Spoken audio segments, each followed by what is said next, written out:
What's going on, all you self-victimizing Crusaders? Crusader Actual here, and today we're covering a long video, and it's a reaction in a reaction to another reaction for another reaction. Today we're going to be reacting to a video released by Amberlynn Reid on December 22nd, 2022. This one is titled, "This is Hard to Admit." Reaction to Abbey Sharp. So some of you may be familiar with this video, and some of you may be familiar with Abbey Sharp, who is a nutritionist, I believe, dietitian. I'm sorry if I'm getting it wrong, but she's very well versed in all things, nutrition, diet, things like that. Has a pretty prominent YouTube channel where she discusses these topics as well. Before we get into the video, hey, just a trigger warning. This video was released months after Amber found out that she was allegedly diagnosed with the C word. And the C word will be discussed a number of times throughout this video. So if that's something that you do not wish to hear about, please feel free to click off this video. I totally get it. I understand. Just go look at some of my other videos and watch those instead. Oh, brother, this guy stinks! Now, guess what? This is combining some of my favorite topics to talk about. One is Amberlynn Reid, and the other is health, fitness, and diet. So let me be clear. I'm not a certified nutritionist or dietitian. For those of you that have been around my channel for a while know that I've spent a few years competing in bodybuilding, and I've learned a lot about diet and nutrition and how it applies to sculpting a competitive physique. I agree a lot with what Abbey discusses. However, there will probably be some things I disagree on, but that by no way means I'm saying that Abbey is wrong or I'm discrediting her. She is a professional, and it shows through her facts being backed up by research, and also from a YouTube perspective, how she edits and actually executes her videos and how they're conducted. Something our girl Amber knows nothing about, by the way. So I'm simply bringing a perspective and I'm simply bringing my perspective and from what I've practiced into the fold here. And even for me, right, I'm a professional in my career and my craft and what I do outside of YouTube. However, I learned a lot from those around me who have knowledge, practice, and execution, and have learned ways to do things better and more efficient.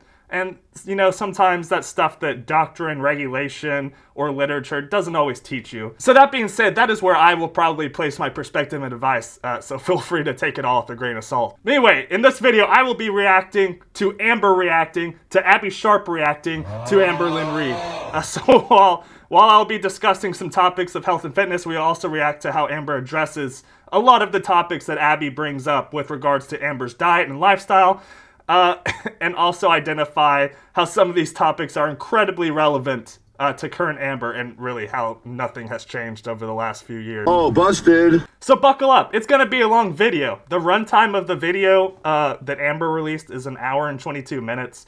I've sped it up a little bit, so hopefully that'll alleviate some of it. But if you need a video to have in the background while you do other better, more constructive things with your life, then this probably is a good one to have. But yeah, so hopefully we can get through this long video with our sanity intact, because Amber does what Amber does best here. Makes excuses, victimizes herself, blames others for her actions without taking proper accountability. And of course, she will cherry pick every minute positive thing that Abbey says about Amber and will deliberately rub it in our faces while attempting to debunk even the slightest criticism Abbey makes about Amber. Which, I mean, obviously this is nothing new. We've seen this all before, right? But hey, before we get going, please consider subscribing to the channel. We're on the road to 5,000 subscribers. In addition, I ask you to consider liking the video and leaving a cheeky comment.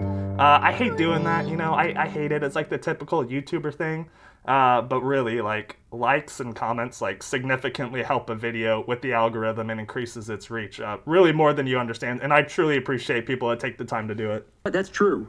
That's like 100%. Everything you said was true. Additionally, please check out our Discord with the link to Discord is in the description below. It's a great time. There's a lot of feet pics. My mods are completely unhinged. I've lost control of them at this point. So really, the Discord's kind of like the Wild West. I don't have any control. I'm not responsible for the things that go on and are discussed there, really. I can't. So if that tickles your fancy, please consider joining the Discord. If you want access to super cool Crusader Actual emojis as well as a badge by your name, please consider joining the membership program below. Become a Noble Knight. It's $2.99 a month. And like I said, you get access to emojis, a badge. It'll highlight all those things for you in our chats since I premiere all of my videos. And I do live streams pretty frequently. I'm trying to do more of them, right? Also, guys, for this video, we're going to do something a little unique. I'm not going to keep a tracker up here because honestly, I'm just going to mess it up and I'm going to forget about it. So I'm going to keep a personal tracker here about how many times Amber looks at herself in the camera while she does this reaction. It's always interesting to watch this. People catch her doing it all the time. We always talk about it. So I want to see by the end of the video how many times y'all caught her looking at herself in the camera of the viewfinder. I will ask, like, she'll probably face the camera to talk to us. Those don't really count because obviously, like, that's just part of the video. But just watch her eyes because they'll shift back and forth. I'm sure she'll look at herself and then look back at the camera. All right, guys, that's all the admin stuff I got for you. Let's get into this video. All right, guys, like I said, the runtime's no lie here. Look at that. Look at that. An hour, 22 minutes, and 58 seconds. Like I said, we're sped up a little bit, but let's jump right into it. Hey guys, so I have been told by several people to react to this video. I'm not a reaction channel, so that's why it looks like this. Even if she's not a reaction channel, I mean, she could have put a little more effort. I mean, how hard is it to, like, do the setup that I have now? All you have to download is, like, a client, like OBS Studio. That's really all you got to do. It's really not that hard. It is bad quality, etc., but this video isn't really about, you know, my face or anything like that. It does look kind of pixelated. It is. Okay, hold on, guys. One thing that I know is going to happen, and we'll start the ticker right here. Honestly, I need to get something to write with because I'm going to forget. You guys have watched me try and do bingo. My brain is very smooth, and I can't keep up with more than one thing at a time. So I'm going to have to write this down. But what I'm alluding to right now, we all accuse our girl, right, of herself in the camera all the time. And I've watched like half of this video, right, just to make sure it's a good video to react to. And she does it a lot. I'll just leave it at that. So I'll do my best to keep a counter on how much she does this. And then we'll go from there. We'll see how many times she looks at herself in the camera. But she's not a narcissist, guys. Please believe me. Of course, she's not a narcissist, right? She says she's not, so she's not. Okay? Guys, shut up. She's not. But I'm going to count this as one. I feel like, but it's more so about what does Abbey Sharp have to say? I've actually never watched any of her videos before. I really want to give this a chance. Yeah, why would she watch anything like constructive or like educational on YouTube, right? Get nervous, you know, reacting to people when it comes to me because they're very biased based on opinions they've heard about me and such. So I will say about Abbey though, like she does decent research on her. Obviously, Abbey isn't like sucked into the void like us, like we are. So while Abbey does highlight a lot of the troubling things that Amber does, she really doesn't know the full extent behind it. But that's not really her intent with this video, by the way, right? So Abby's obviously not going to know every little awful thing that Amber has done that causes her to get the flack that she does. Because we're going to talk a lot about how why or skinny people with EDs not as attacked as morbidly obese people or obese people that suffer with EDs, right? And a lot of that, well, I'm sure there's substantial research done behind that and scientific reasons or statistically proven reasons why or that this is indeed a phenomenon. A lot of it for Amber, though, is more so based on her personality and who she is as a person and really not so much about her weight. So I'm a little nervous going into this. It's titled Dietitian's Thoughts on Amberlynn Reid's Diet and Mukbangs. This might be hard to watch, but let's get into it. Oh, this one. That was another one. That was another eye fuck. I'm counting it. Really hard to watch. Oof. Hey everyone, I'm Abbey Sharp. Welcome to Abby's Kitchen. Hello. In today's highly requested video, we will be reviewing Amberlynn Reid. Now, I've received so many requests from you guys to review Amberlynn since I began the series, but especially since I did my review on Avocado. There's another one. So similar to Nick, whose review you can There's watch another right one here, Amberlynn's channel has been Hold on a minute. Sorry, I was gonna prop her higher, but There's another one. I think she's good. subject of a lot of hate, a lot of bullying, and a lot of controversy. I'm glad she can admit that it is bullying. That's true. See, of course, she's going to highlight this. Of course. Here we go. We're going to start the victimizing off. We're going to start self-victimizing right off the bat. Largely to her extreme weight gain and the inconsistent nature of her content. Yes. And while it has taken me a long time to counting figure that out one. how to best approach this video, I want to say that I think I'm finally ready. So today we're going to be taking a look at the evolution of Amberlynn's channel and her corresponding weight gain, my thoughts on her problematic mukbang content, and some of the reasons why dieting might be failing Amberlynn's weight loss goals. We will also once again be joined by eating disorder dietitian. Is Amber acting like that's a surprising concept? Like, what? Alessandra Magisano to gain a little bit more insight into some of these hot topics. This is the real deal. But of course, before we get started, That was a few definitely an quick I one, disclaimers. yep. Number 1, the information. There's another one. Dude, are you serious? And educational purposes only, so you should always speak to a healthcare provider about your unique healthcare needs. 2, this video is not intended to diagnose or pathologize Amberlynn.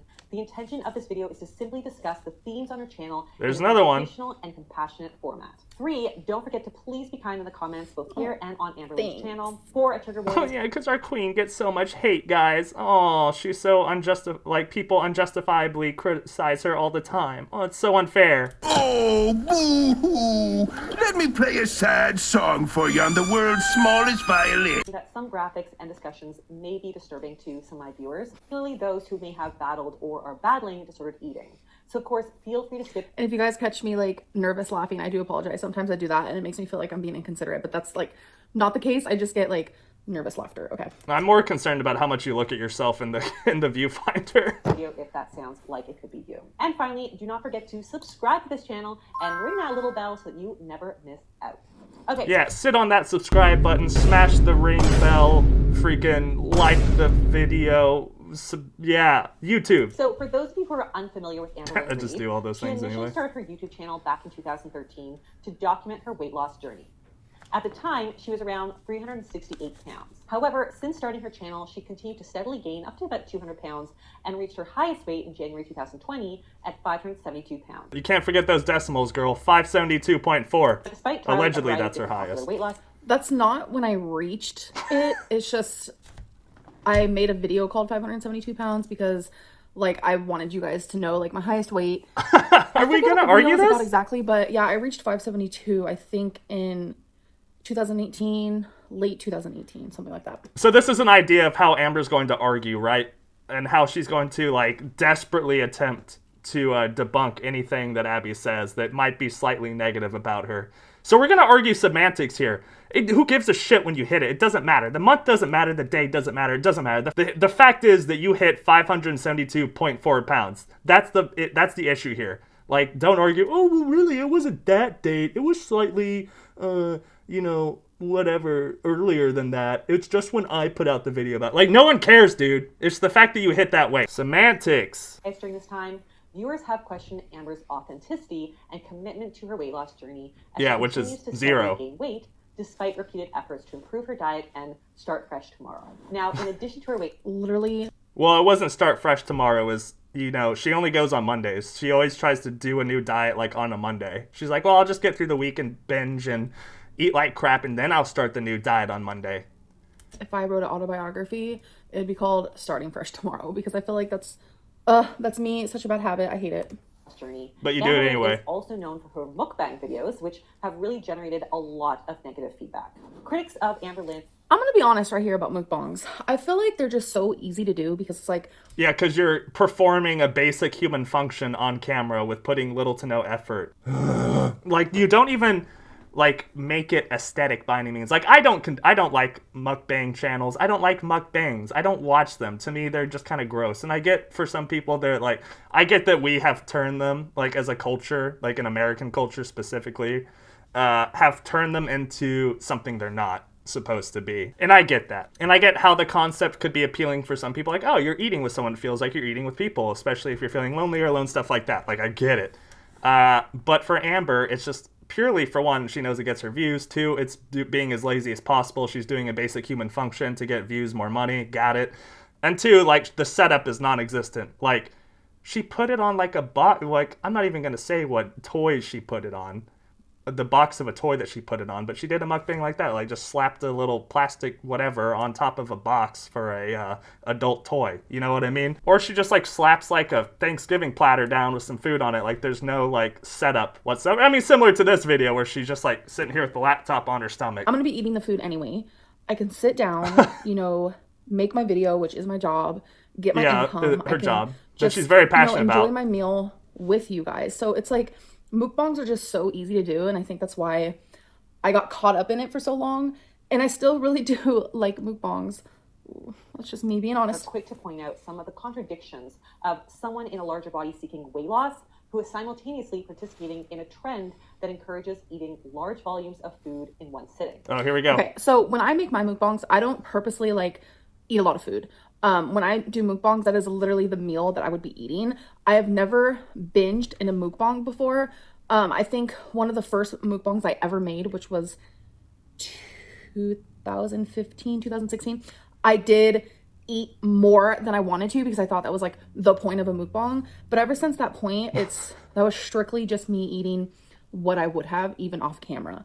I've never purposely been like, oh my god, I need to like get a lot of food and like make this seem super extra. Like even when I did the rotisserie chicken video, if you actually watch it straight through, I ate pretty much a normal portion of it. I just wanted to seem really extra with like the actual big rotisserie chicken. Yeah, and eating with your hands too, even though you hate touching meat. But also, dude, freaking, yeah, you didn't eat the whole rotisserie chicken, but she ate like half of it though, right? Like, I think that's still more than the normal serving of chicken that most people would eat, especially just, you know, going at it like an animal, like pulling apart this chicken with your bare hands, like not being civilized whatsoever. Notice with a lot of other mukbangers, they eat so much food. Like just because they're skinny doesn't mean that's healthy. So let's debunk this real quick, right? If you've watched a lot of the skinny mukbangers, right, there's a lot of cuts in them, especially the more prominent ones that do like a ridiculous, disgusting like amount of food, right? There's a lot of cut, and by cuts I mean like edits, right? Where obviously they're taking a bite out of it and they're gonna spit it out right after. Yes, if you sat and ate through these 10,000 calorie portions of food, right, you would gain weight. Like, these people aren't, you know, genetic anomalies. They can't just, like, eat 10,000 calories worth of garbage and not gain weight.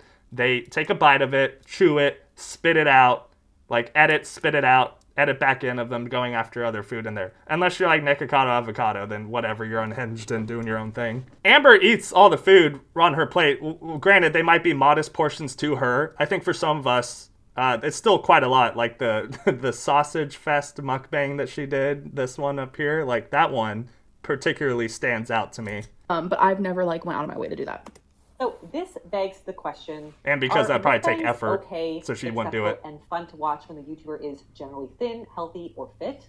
And are they otherwise disturbing and problematic when the mukbanger's nutritional health is already in question?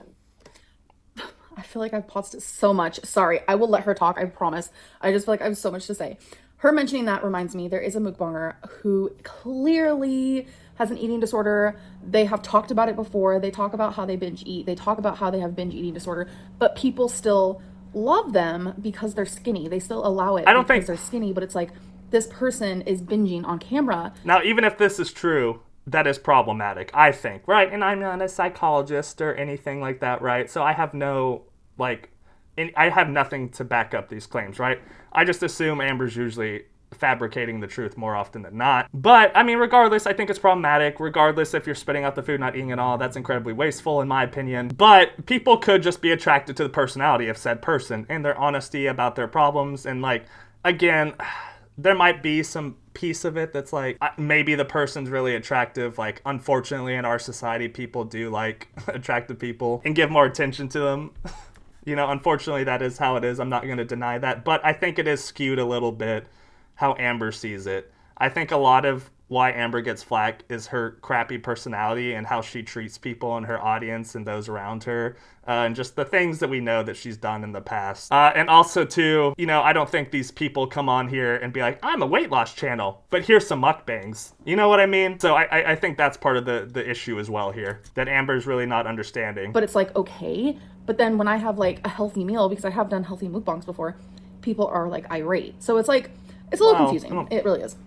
We're going to be diving deeper into these questions later on. This is something Amber really, really struggles with. While for others, you know, it may not be as triggering and they may have more control of it. Again, still wouldn't recommend eating on camera if you have an ED, but for Amber, like, the slightest thing triggers her. And it's really not about what she eats on camera. It's a lot more what she eats off camera. The video, so definitely be sure to stick around for that. Now, with all of that said, many of Amberlynn's viewers have repeatedly expressed concern about her size and the implications that this may have on her health and well-being. Now, I can understand this concern, as we do know that obesity, specifically higher amounts of body fat, may put one at a greater risk of a number of chronic diseases, including cancer. Unfortunately, Amberlynn did recently share that she was diagnosed with stage 1 endometrial cancer. Now she's going to start getting all sad about it. Now, I will say that there are a number of risk factors for endometrial cancers, including age, genetics, and use of certain forms of contraceptives. But research does suggest that obese and overweight women with higher amounts of body fat are 2 to 4 times more likely to develop endometrial cancer. And extremely obese women are about 7 times more likely. One explanation for this... Yes, it's like, I know it's my fault, and it's hard. Yeah.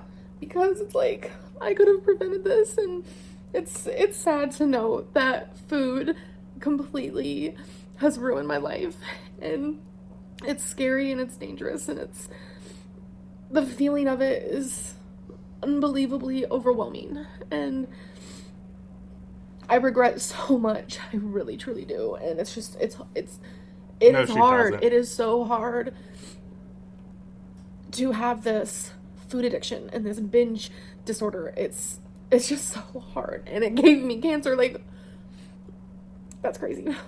See, and some might think I'm being cruel here, but I don't feel bad for her, dude. Especially what we know now, because keep in mind this was a little over 2 years ago.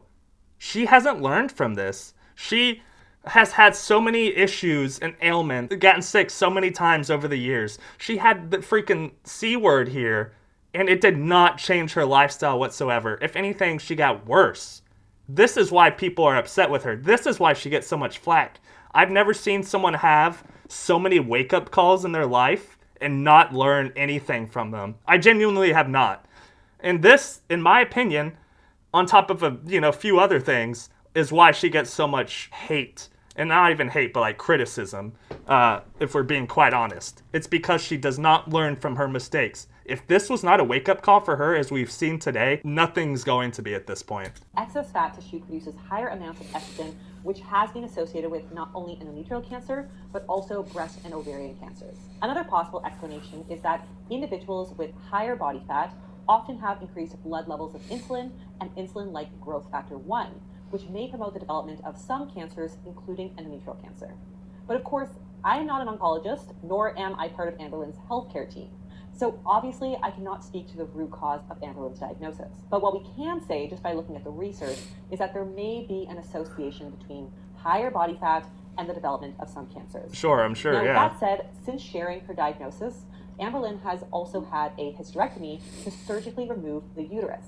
So I do want to... I got a full hysterectomy, so they removed...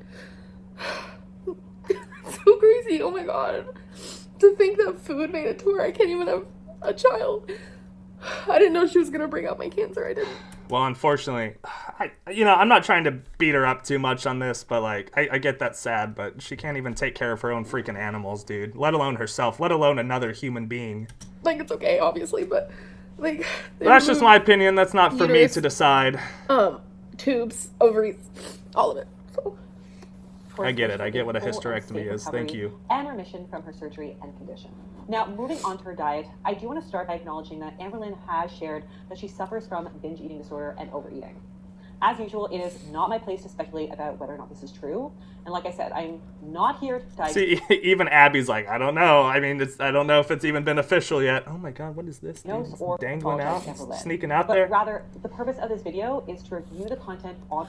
I feel like I appreciate her because, like, she's an actual dietitian and she still doesn't, like, want to say, oh, yes, this is binge eating, or yes, like, you overeat way too much. Like... Well, she's also not confirming your self-diagnosis either. She says she's not sure, right?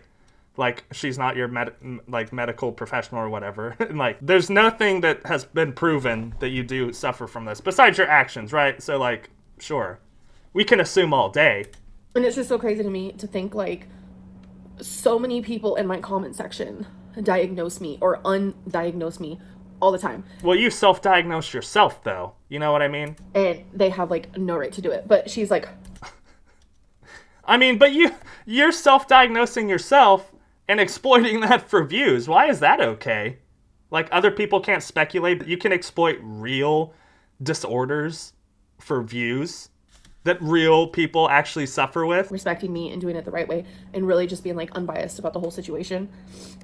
channel at face value in a compassionate and educational format, so as to discuss some reoccurring themes like dieting and emotional eating.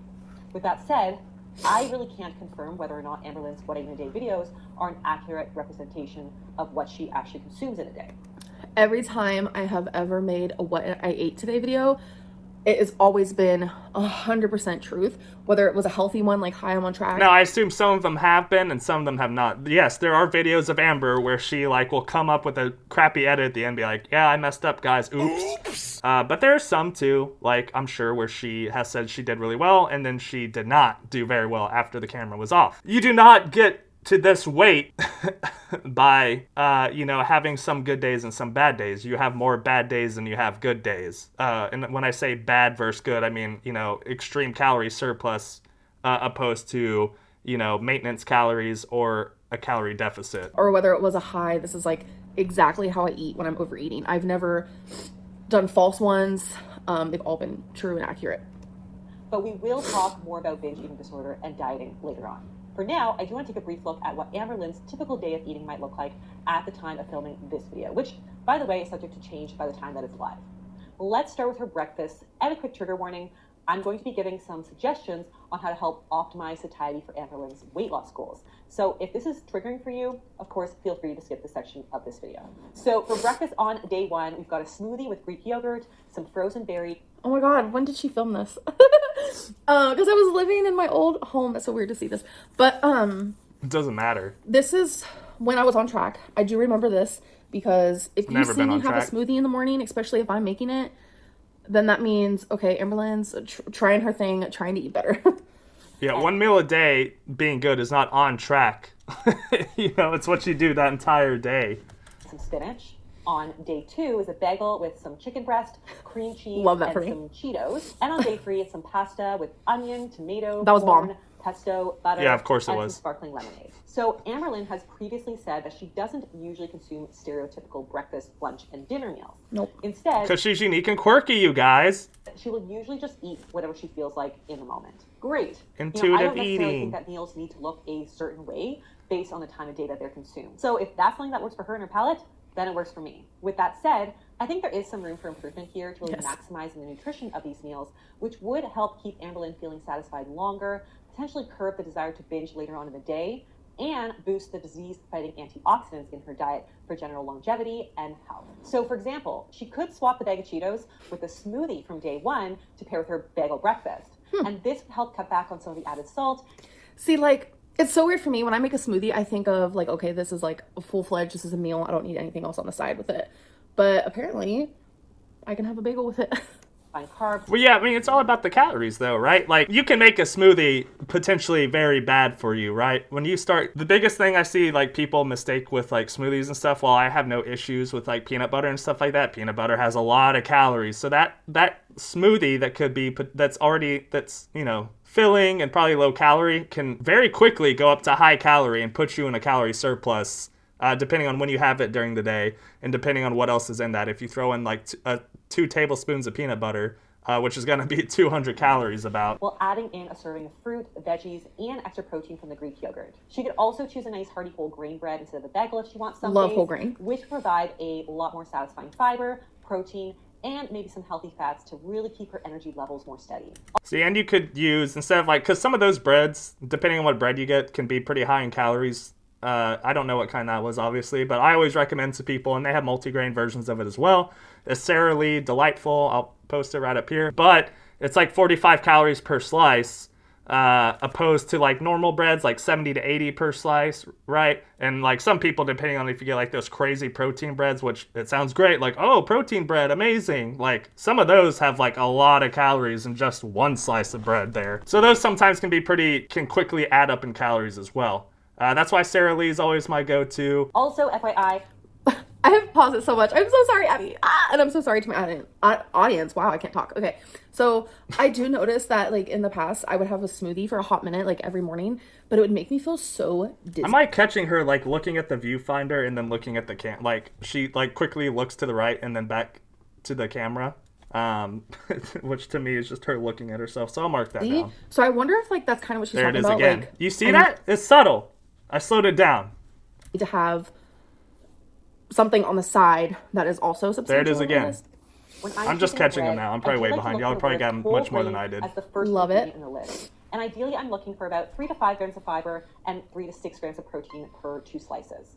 So that might be a good... See, that's the thing for like fiber and protein. Fiber and protein's like generally more satiating, excuse me, for the body. So it takes a little bit longer to break down. It gives you that feeling of still being full when you generally eat things with more fiber, more protein. That's basically what Abby's talking about. Now on day 3, I really like that she's got some veggies added to the pasta, but she could definitely shift the proportions, maybe by throwing in some zucchini noodles in with the regular pasta, or a few extra handfuls of frozen spinach, just to up the fiber content, and maybe also add in some tofu or edamame as well, especially because a 2015 meta-analysis found that soy intake was associated with 20% lower endometrial cancer risk. She could also swap her pasta for like chickpea pasta, because it's got about twice the protein and fiber on average as traditional pasta. But I would say that, just adding in more protein and fiber to her breakfast. I always recommend a brand called New Pasta. And there's like Miracle Pasta, stuff like that. I forgot, I can't pronounce the plant that it's like derived from, but I'll post it up here. It looks really scary. It's kind of expensive if you order it off Amazon. I'm sorry, like eating low calories sometimes, depending on the food, can be pretty pricey. But that's always been my go-to for pasta. And it's like... New pasta, I think it's like 35 calories per pack of it, and it's like a lot of food. Like it's a lot. You'll be full after it. Like I'm really full after it. I usually can't finish it. You can mix it in with like veggies and chicken and stuff and still make a really low calorie meal for like a lot of food. At the end of the day, guys, that's what I'll always recommend to you is find low calorie ways to make foods that you like. And this is just called low calorie dense foods, which means it's low calories, but it's a lot of it compared to like, if you eat like a whole pizza, which is dense, but it's like, high, like 3,000 calories, depending on what kind of pizza you get. Breakfast meals would definitely help keep them a little bit more balanced and up their staying power to keep her feeling more satisfied until lunch. And we know also that a Mediterranean style diet rich in whole grains, fruits, and veggies is associated with lower risk of endometrial cancer. So just something to really keep in mind. I think too, and like this is me, right? And this is just personally how I feel. If you make good decisions to eat lower calorie foods, you're going to get a lot of good nutrients, especially when you incorporate vegetables and stuff like that, because veggies are low calorie, right? And you get a lot of good vitamins and nutrients out of that, a lot of good vitamins and nutrients out of fruit, which is also low calorie. So I never really look at like, oh my God, am I getting, these vitamins? Am I getting these nutrients? Like, I feel like I just get them when I practice just eating low calorie. Because generally those foods are better for you and are typically higher in protein. And I'll remind you guys, right? When you look at the macros for food, right? You got the 3 main ones, right? Protein, carbs, fats. That's what everyone generally pays attention to. There's 4 calories per gram of protein, 4 calories per gram of carb, and then 9 calories per gram of fat. So generally when you prioritize higher protein or higher carb foods and lower fat, they're going to be low calorie, obviously, right? So generally when you make those good decisions and get those low calorie foods, they're going to be, like I said, higher in protein, higher in carb, generally better for you, keep you more satiated for a longer period of time. Does that make sense? Appreciate her. I do. Don't get me wrong. But I hate that she keeps bringing up my cancer. I understand, like, this you chose to watch the video. Okay, this wasn't like a collab between you being, hey, can you not talk about my C word, please? Like, you chose to watch this. Like, we get it. It's all within a good heart. I can tell that she's a good person, to be honest. Okay. And I can tell that she really likes to help people. Sure. But as sad as this is, I'm very out of sight, out of mind, and that probably is 100% the reason why I am the way I am. The reason why I'm as big as I am is because I'm very out of sight, out of mind. And I hate thinking about the fact that I had cancer. And you hate having to take accountability for the actions that you've made over the years. Continuing to make bad choices can sometimes lead to bad things happening. So what, you're just going to pretend these things didn't happen? Is that how you're going to live the rest of your life, not learning from any of your past mistakes? And I'm preaching to the choir here, because we all know she hasn't. Like, this was clearly not a wake-up call from what we see in current 2023 Amber. I hope that I don't anymore. So it's like, I try to never think about it. And the fact that she keeps bringing it up, it's like, it almost feels like every time she talks about it, I'm like being smacked in the face. And this was what she probably does with all the doctors she allegedly sees. They probably tell her, like, hey, these things have happened to you. You are experiencing these ailments from your actions. This is how you do better in the future. You have to actually work for it and make better choices. And Amber probably hears this and she's like, no, I can't. This is smacking me in the face. This is too much. I hate that you're bringing this up. And then she never sees those doctors ever again. Thus why she never gets the help that she actually needs. And I guess I kind of deserve it. Let's take a look at lunch. Okay, so for lunch, day 1, she's at a restaurant and she has some tilapia with cream sauce, Ooh. Broccoli, and zucchini. Looks so good. Day 2 is just a Luna bar for lunch. And day 3 is a second bowl of that pasta she had on day 1. Now, with her lunch on day 1, which is the fish and veggies from Ruby Tuesdays, which looks delicious. I'm hungry. Amberlynn also mentions that even though this meal was low calorie, it did help her feel full. And I'm really not surprised by this because if you guys remember my hunger crushing combo, we want to aim for a source of fat, protein, and fiber with our meals. So this meal in particular is getting protein from the shrimp and tilapia, fat from the cream sauce. See, and I don't talk about fiber a whole lot, but fiber, I mean, Abby is absolutely right here. Like, fiber is something good to have in your food choices because again, like, it takes longer to digest, it's more satiating. I just never pay attention to it.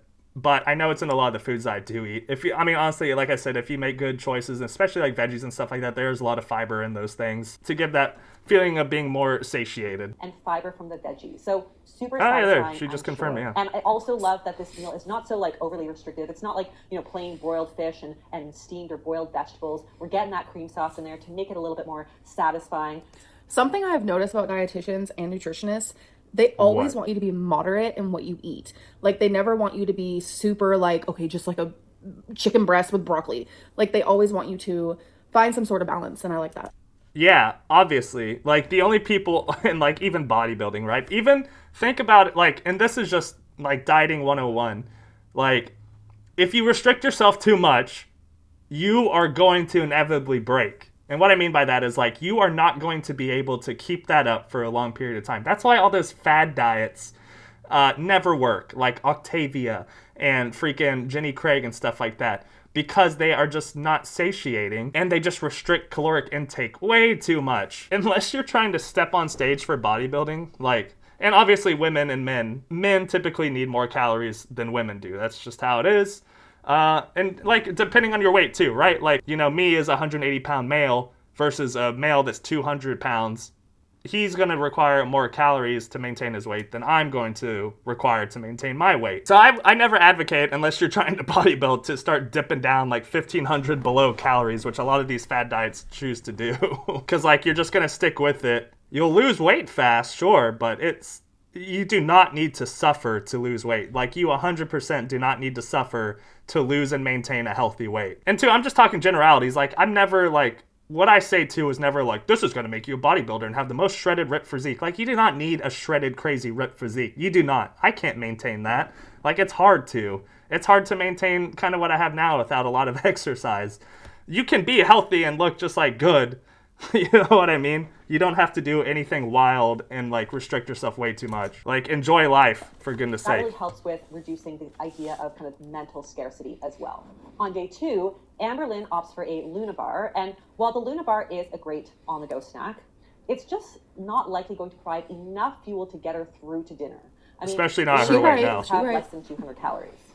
The problem is, if we let ourselves get too hungry with low-calorie meals, we're more likely to overeat whatever we can get our hands on really quick. Yep. That's what I'm saying. You need low-calorie dense. So like Greg Doucette, right? Y'all know I'm a Greg Doucette fanboy. I practice a lot of what he does, but to me it works. Like, one of his big breakfast meals is, he calls it anabolic French toast, right?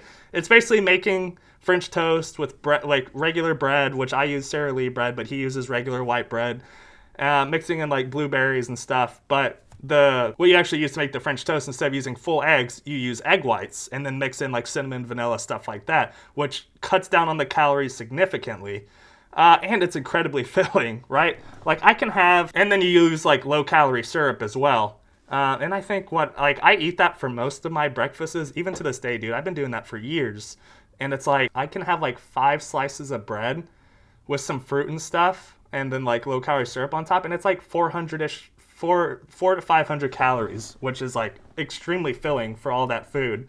And with the egg whites, you get a lot of protein. You get some good carbs and fiber from the bread and stuff like that, so it's all around like a very really good meal that's satiating. So that's what I'm talking about, guys. You got to find good ways to make the food you like just in low-calorie forms. And I promise you, there are so many ways to do that. Like pizza, burgers, freaking whatever slutty, whatever, I call it slutty food. Whatever slutty food you can think of, you can make a low-calorie version of. So even if she didn't have time for a formal sit-down meal, she could beef this up with like a handful of nuts, a hard-boiled egg, and a piece of toast, or some whole grain crackers, hummus, and cut up veggies. So I totally get that Amberlynn may be looking to choose really low-calorie meals in an effort to lose weight fast. Yeah. But choosing meals that are just inadequate is a setup for a binge. So we still want to think about getting enough calories, particularly from those hunger-crushing compounds, to get us to that next meal. And then as for day 3, Amberlynn has the same pasta that she had for breakfast. So again, we would want to maybe bump up the fiber and ideally get some plant-based protein into this meal to make it more filling and more antioxidant rich. And also maybe just add a little bit more. I don't think it necessarily has to be plant-based protein, but you know, it's fine. Semantics. So we could switch up the veggies or serve it with like a green salad to get our veggie fix. Now let's talk about dinner. Okay, so for dinner on day 1, we've got 4 slices of bread with mayo, chicken. You guys, I'm not lying.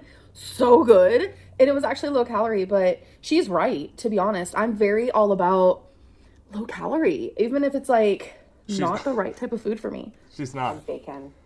On day 2, it's some... That was such a weird thing, too. It was like 4 slices of bread with me, but she basically made 2 sandwiches. Like, is that not what it is? Like, you fold them on top of each other, it's 2 sandwiches.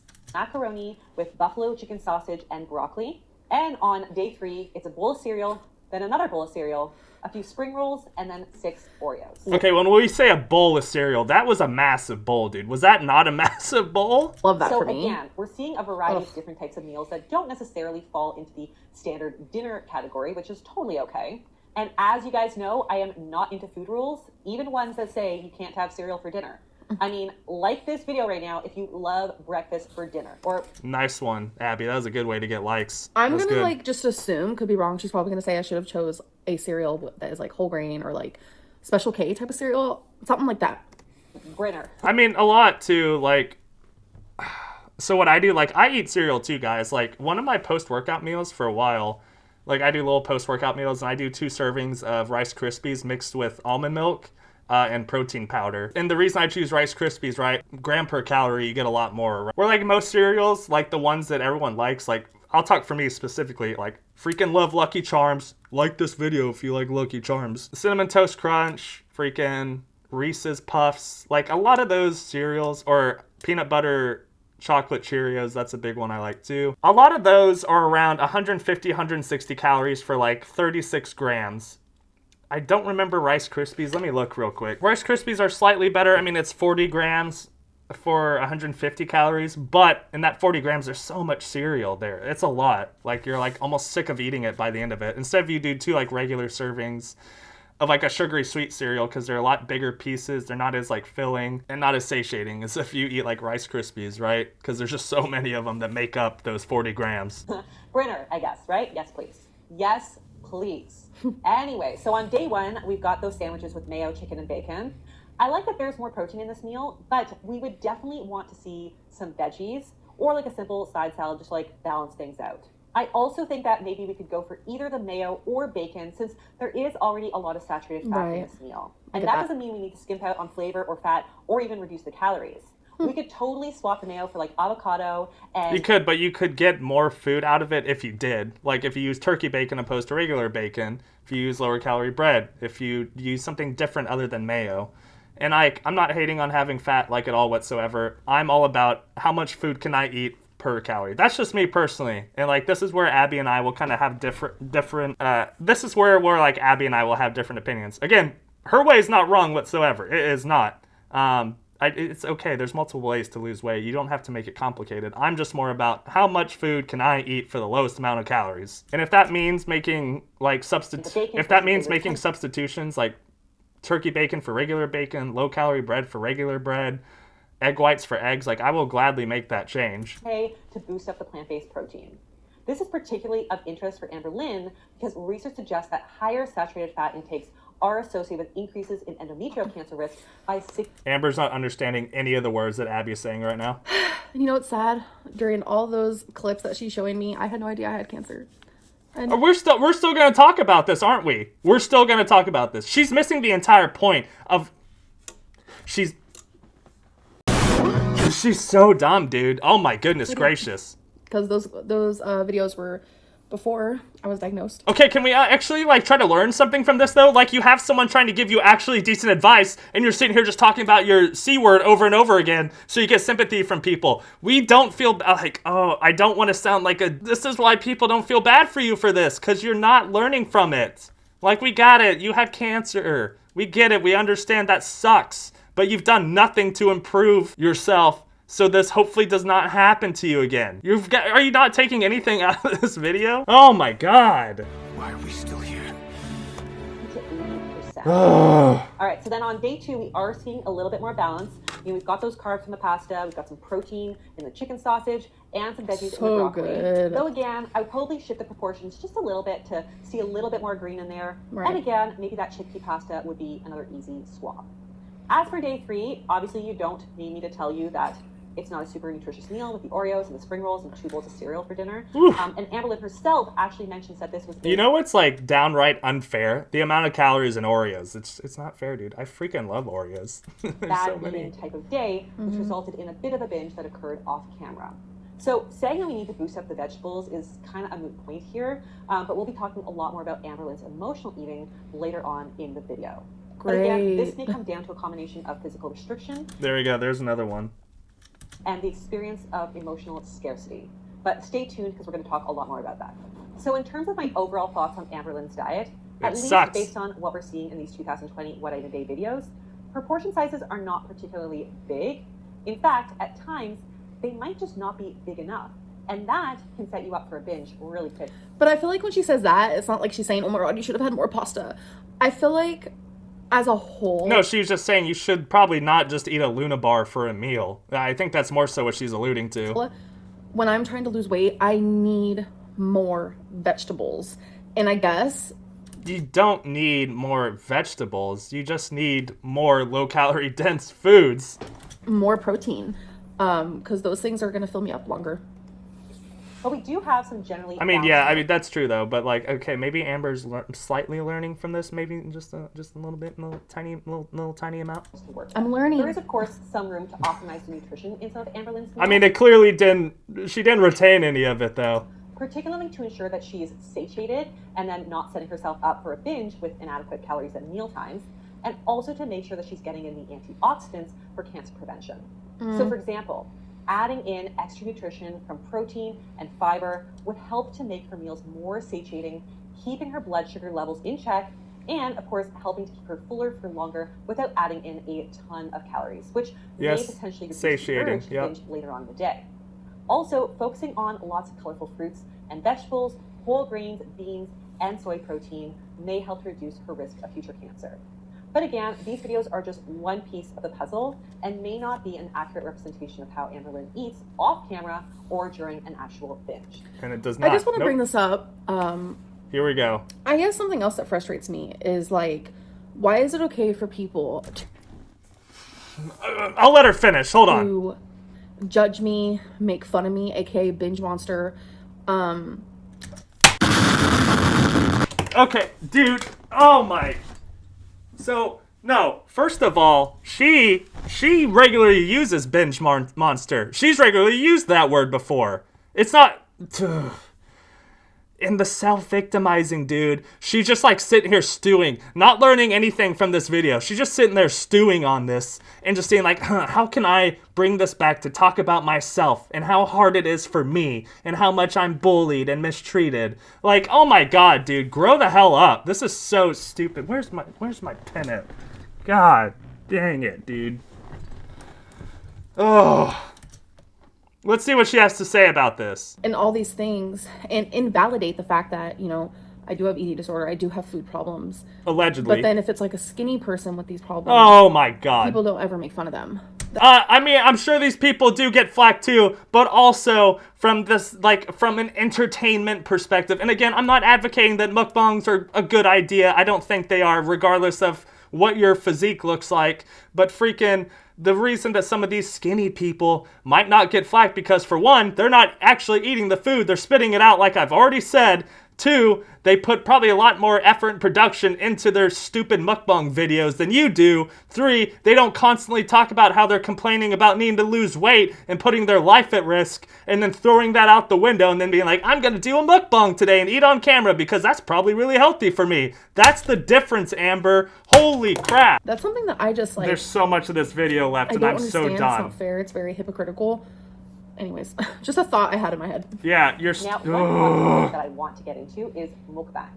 And I've shared my thoughts on the mukbang trend, which you can watch right here. Actually, mukbangs on YouTube have now evolved from the Korean trend of eating a modest amount of food in front of an audience to simulate a social eating experience virtually. There's another one. Eating a large quantity of food in a short period of time, aka the actual clinical definition of a binge. But like I've said before, this is not me binging. I literally sit down with a normal meal. The definition changes for all the time.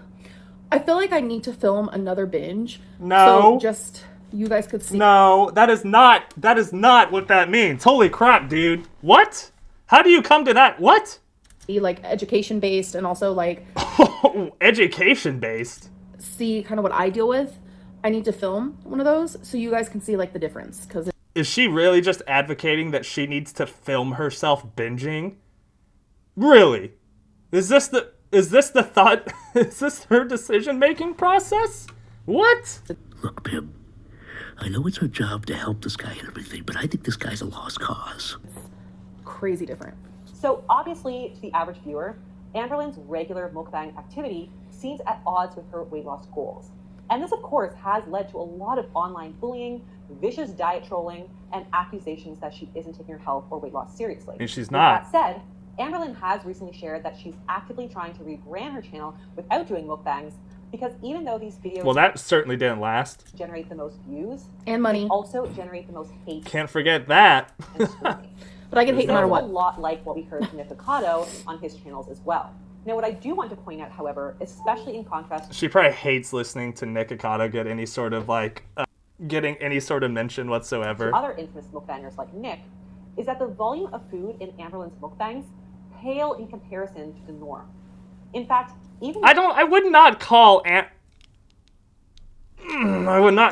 Ocado Avocado the norm, though. And Amber's like, yeah, he does a lot more. He's also not healthy either. He's at risk. He's just as stupid as you are, except... I mean, he's at least he's more calculated. I mean, whatever. If he wants to throw his body away for money and views, whatever. That's on him. Like, he's just this dumb, like, oh my god, dude. Oh my god, Amber, you're missing it completely. You child. Oh, we are seeing you immature little child. Foods like flaming Cheetos and various high-calorie, highly processed fast foods. Look at her. She's like so smug about it.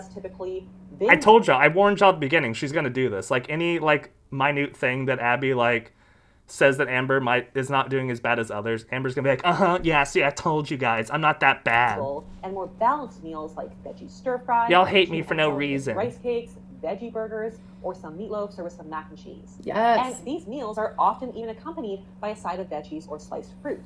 And I was still getting hate. Yeah, because you should probably not be eating on camera when you suffer through these things that you are saying that you have. That easy, dude. One time I ate cherries as a mukbang, and I probably had maybe, God, I can't even remember, it's been a hot minute, 8 or 10 cherries, just like fresh cherries from the produce aisle. All over the place. Let's be real, doesn't really satisfy a viewer's desire to live vicariously through a YouTuber's epic cheat meal. So Amberlynn's mukbangs are, dare I say, healthier than most YouTubers all in 10,000 calorie challenges? Yes. Yes, but not psychologically for you, dude. That's the point. Why is it okay for people to do 10,000 calorie challenges? Well, because they also probably don't eat it all. I could never.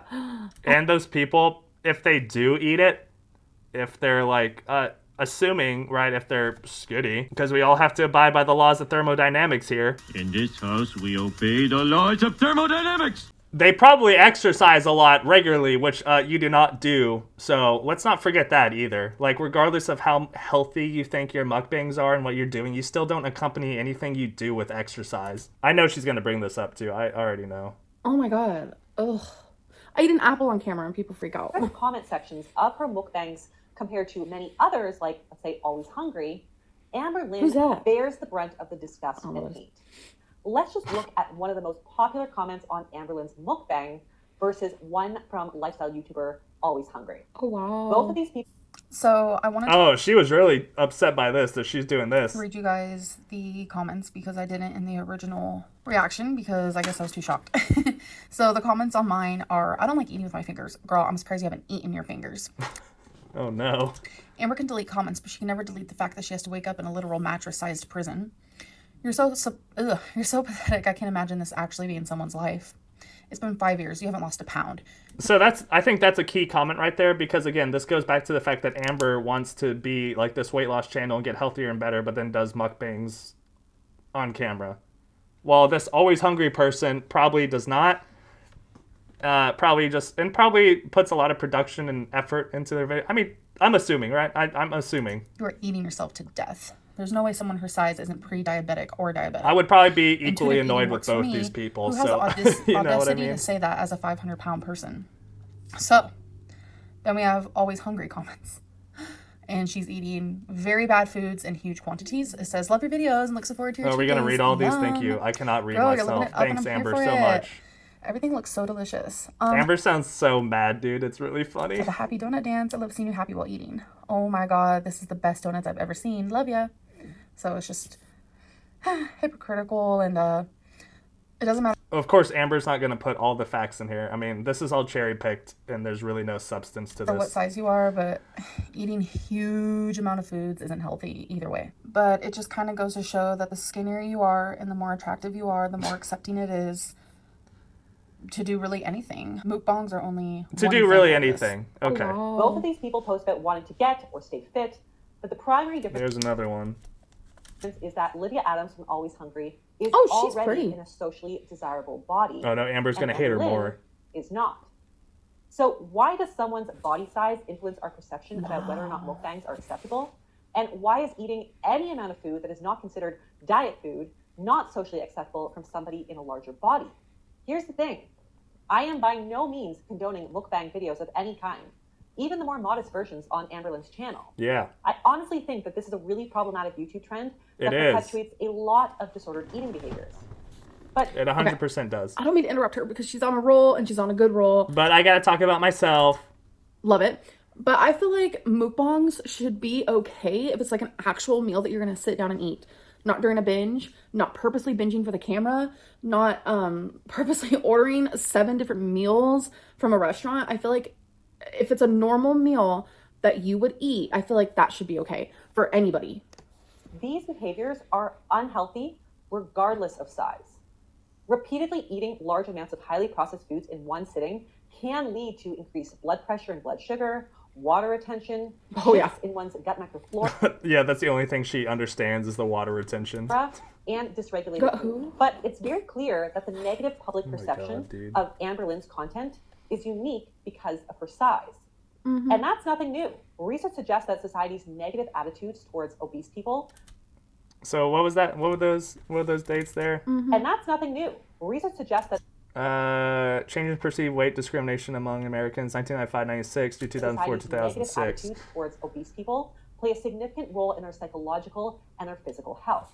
I get that a lot of people think that trolling and Amber's gonna act so smug about this. And while granted, yes, I am not going to deny that. I feel like that. I mean, this is probably something that exists to a certain degree. But I think in Amber's case, a lot of it stems back to all the things that she's done, her track record with her entirety of her YouTube channel. I think that's when things are very justified with how people feel about her in a negative manner. Obese person about their weight or offering like aggressive dieting advice might motivate these individuals to adopt healthier behaviors. But statistically, the opposite is true. Research shows that the experience... This is really the only part too, and this is what's sad about this, is this is the only part of like Abby's video that Amber's paying attention to, because it's her way of trying to rub something in the audience face. She probably didn't listen to, or really, like, she slightly acknowledged some of it, but probably didn't listen to or retain any of the diet or like actual nutritional advice that Abbey provided. She's just only focusing solely on this part because she feels empowered by it, I'm sure, and feels like she has a point and like can rub something in people's faces.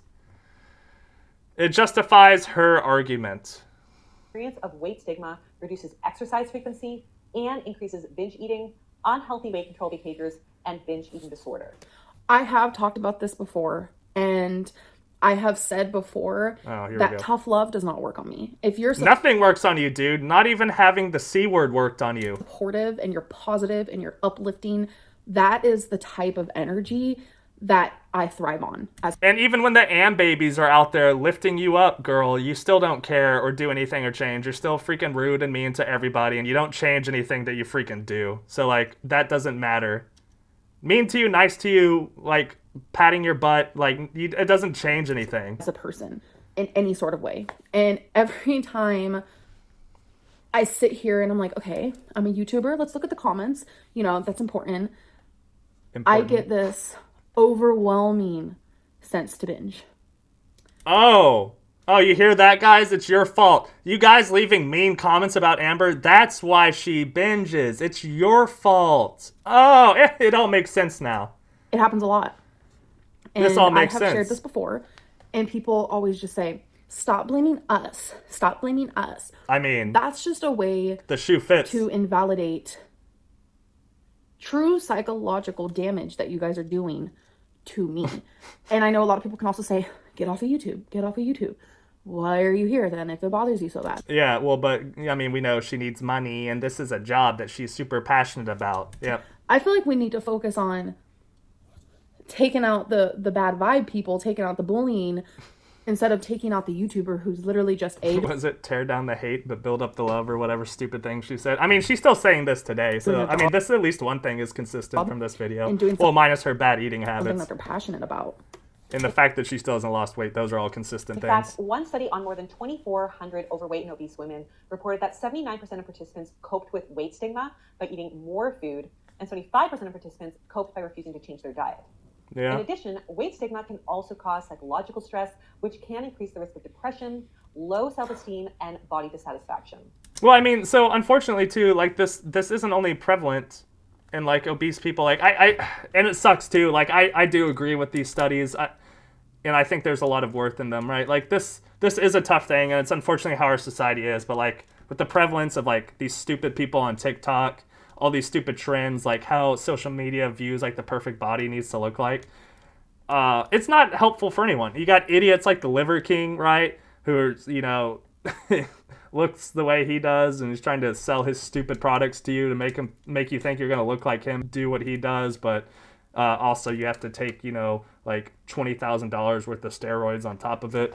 And so unfortunately it is. Like, there is a bad stigma about how we have to look today. And it affects everyone. Like, I mean, and it sucks too. And I hate being like, it affects me too. Like, the way I look and stuff like that. Like, obviously I work really hard and take care of myself. But yeah, like, even I feel that way too. Like, that is how bad it is in our society. That is how bad all these fitness influencers and all these idiots that push their stupid products and push their stupid workout regimens, even though they're all taking steroids and stuff. And I'm getting off on like a horrible other tangent here, but this is what it leads to. It leads to literally everyone, no matter if you're skinny, obese, like healthy weight, whatever. Like, it leads to everyone just never feeling quite comfortable in their own skin, which is like incredibly unfortunate, and it shouldn't be how it is at all. Like, you do not have to look shredded and ripped to be healthy and be comfortable with who you are. Like, I wish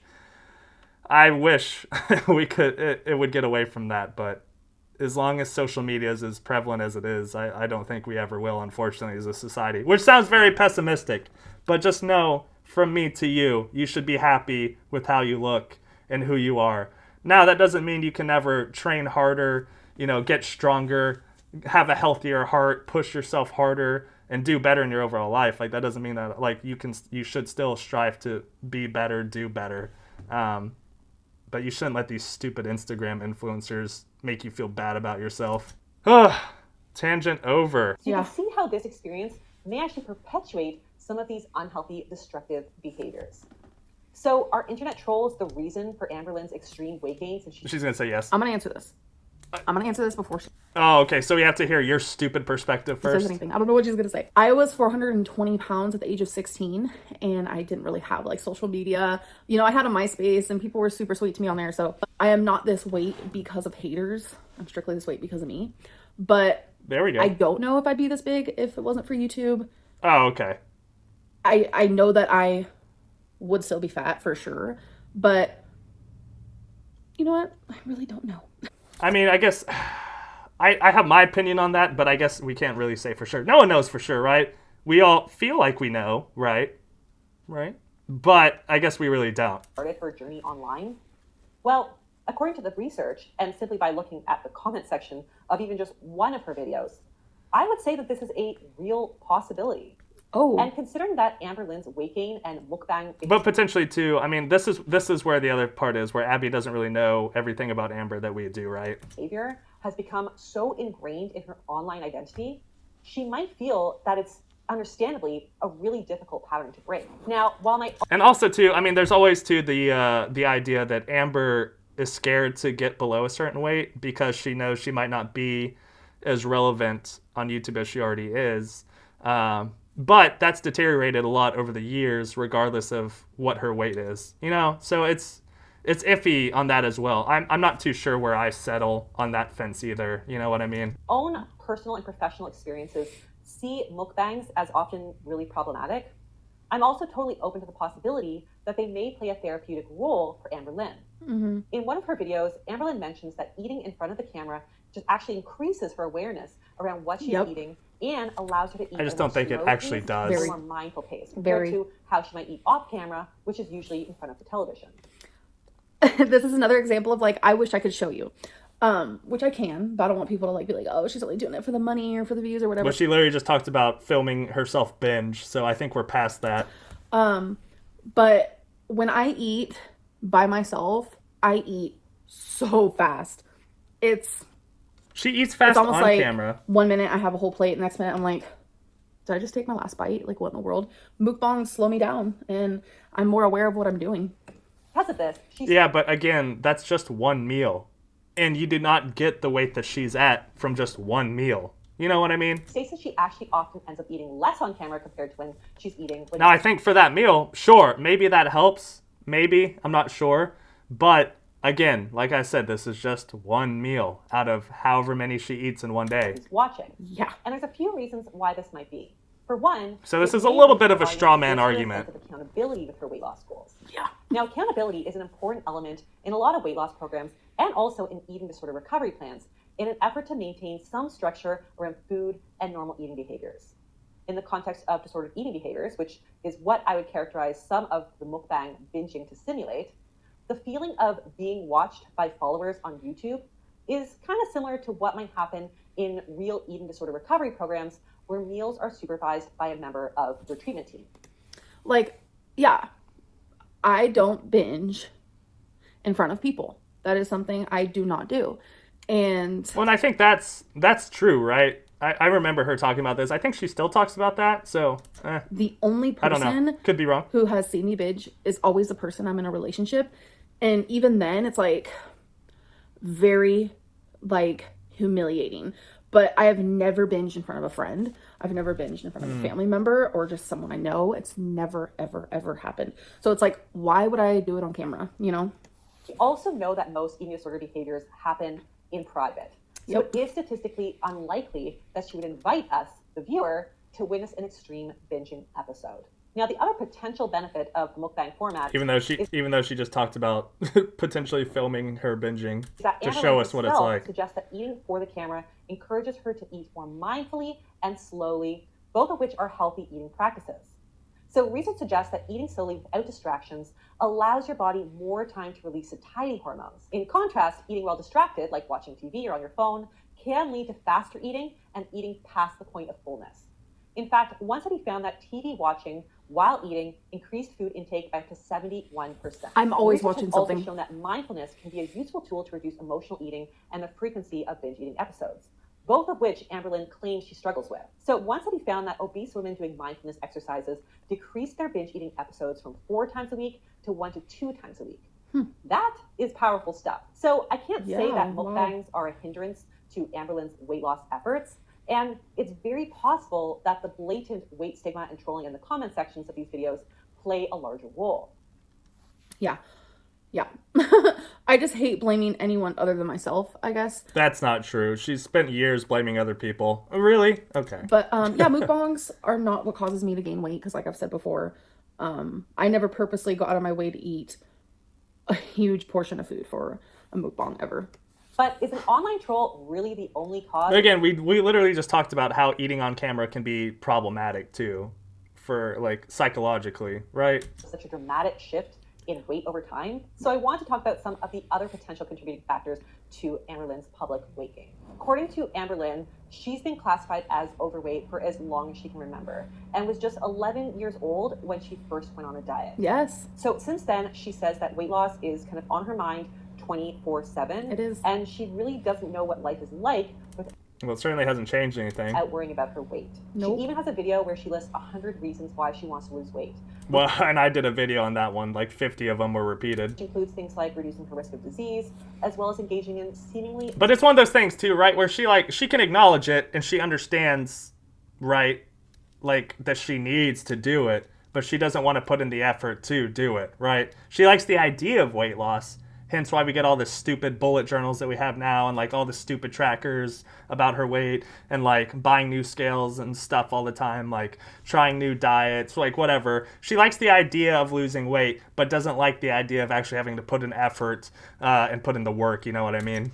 Normal experiences like dancing, traveling, and walking on the beach. So despite people's skepticism of Amberlynn, I think it's pretty clear that weight loss is something that she strongly desires, and she recognizes that her weight gain does have implications for her quality of life. So why is weight loss so hard for Amberlynn to achieve? Oh, I'm starting to get emotional according again. to the literature, it can be really challenging for a lot of people to achieve and maintain weight loss long term. Even the most liberal research tells us that most people who engage in intentional weight loss behaviors, on average, lose and maintain no more than 6 to 10% of their weight. So for someone who is overweight or obese, they will likely remain in these categories after their maximum realistic amount of weight loss is achieved. We also know that there's a high rate... Well, and again, too, I think there's a lot of contributing factors that go into this, right? Like, I think there's just so... Like, for someone that has no idea, right? Like, and everyone starts somewhere, so I'm not calling anyone out or pointing anyone out or saying people are stupid or anything. I'm just saying, like, we all start somewhere. I didn't know anything about... I didn't even understand calories and stuff until, like, the last 5 years, dude. And I just got lucky with my metabolism and just how I ate and how much I was active on my own until I really started to learn, like, oh, God, there's a lot of calories in a lot of things. Like, I've been overeating a lot and finally learned how to, like, eat properly and train properly. So we all start somewhere, and I think, like, if you're brand new to, like, fitness, diet, health, nutrition, whatever, it is overwhelming, dude, because there's so much information out there, and it is so saturated, and so many people tell you different things, and a lot of it's manipulative, because they want you to buy their program, buy their diet plan, buy their training thing, like, work out the way they do. There's so much bad information out there that it's really, really hard to figure out what exactly to do. And this is why, like, I plead with you guys, like, calories, like, if you want it to be as simple as possible, like, just calories is all you need to worry about. Calories and, like, exercise, like, 3-ish or so times a week. And I got this from Greg Doucette, and I think it's absolutely, like, easy to do and makes sense. And, like, do 150 minutes of cardio a week. And I'm not talking, like, you know, sprinting, doing cardio that's going to just make you hate your life and it sucks. Like, go for a walk. Like, do something you like. Like, do something active that you like for 150 minutes a week. And and just, like, watch how you eat and pay attention to calories. You know, I think that's the best advice to give. You know, there's so much information, like I said, and I think it's very hard. I think people just go way too hard right out the gate and think that they have to restrict themselves so much. They have to do so much working out. And, like, you don't. Like, you just need to, like, small calorie deficit.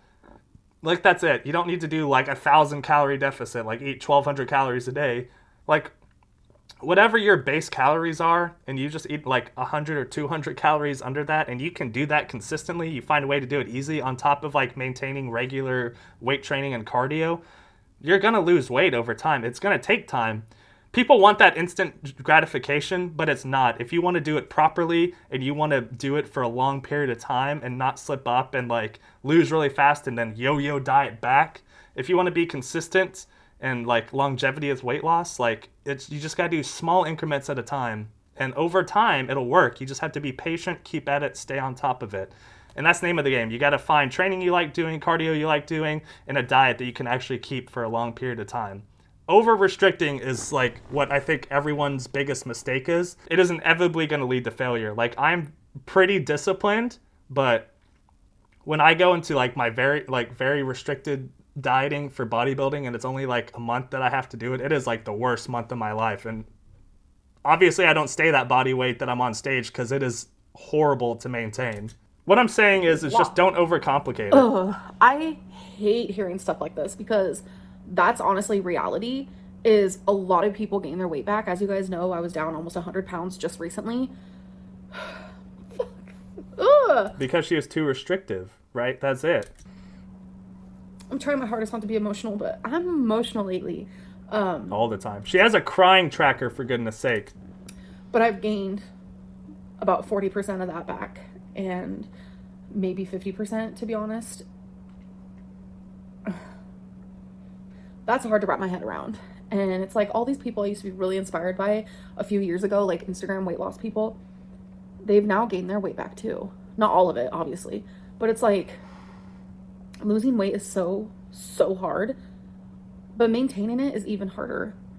And that scares me And that's the thing, guys. That's just why I tell you, just please do not overcomplicate and please do not over-restrict. And just be consistent. That's it. That's all. That's all you got to do. And I know it's like, oh, that sounds, you're making it sound so easy. Like, so one study found that individuals... It just takes practice. And like, once you get in the habit of it, I promise you, it becomes very easy. And again, too, this is not saying you got to be super crazy shredded.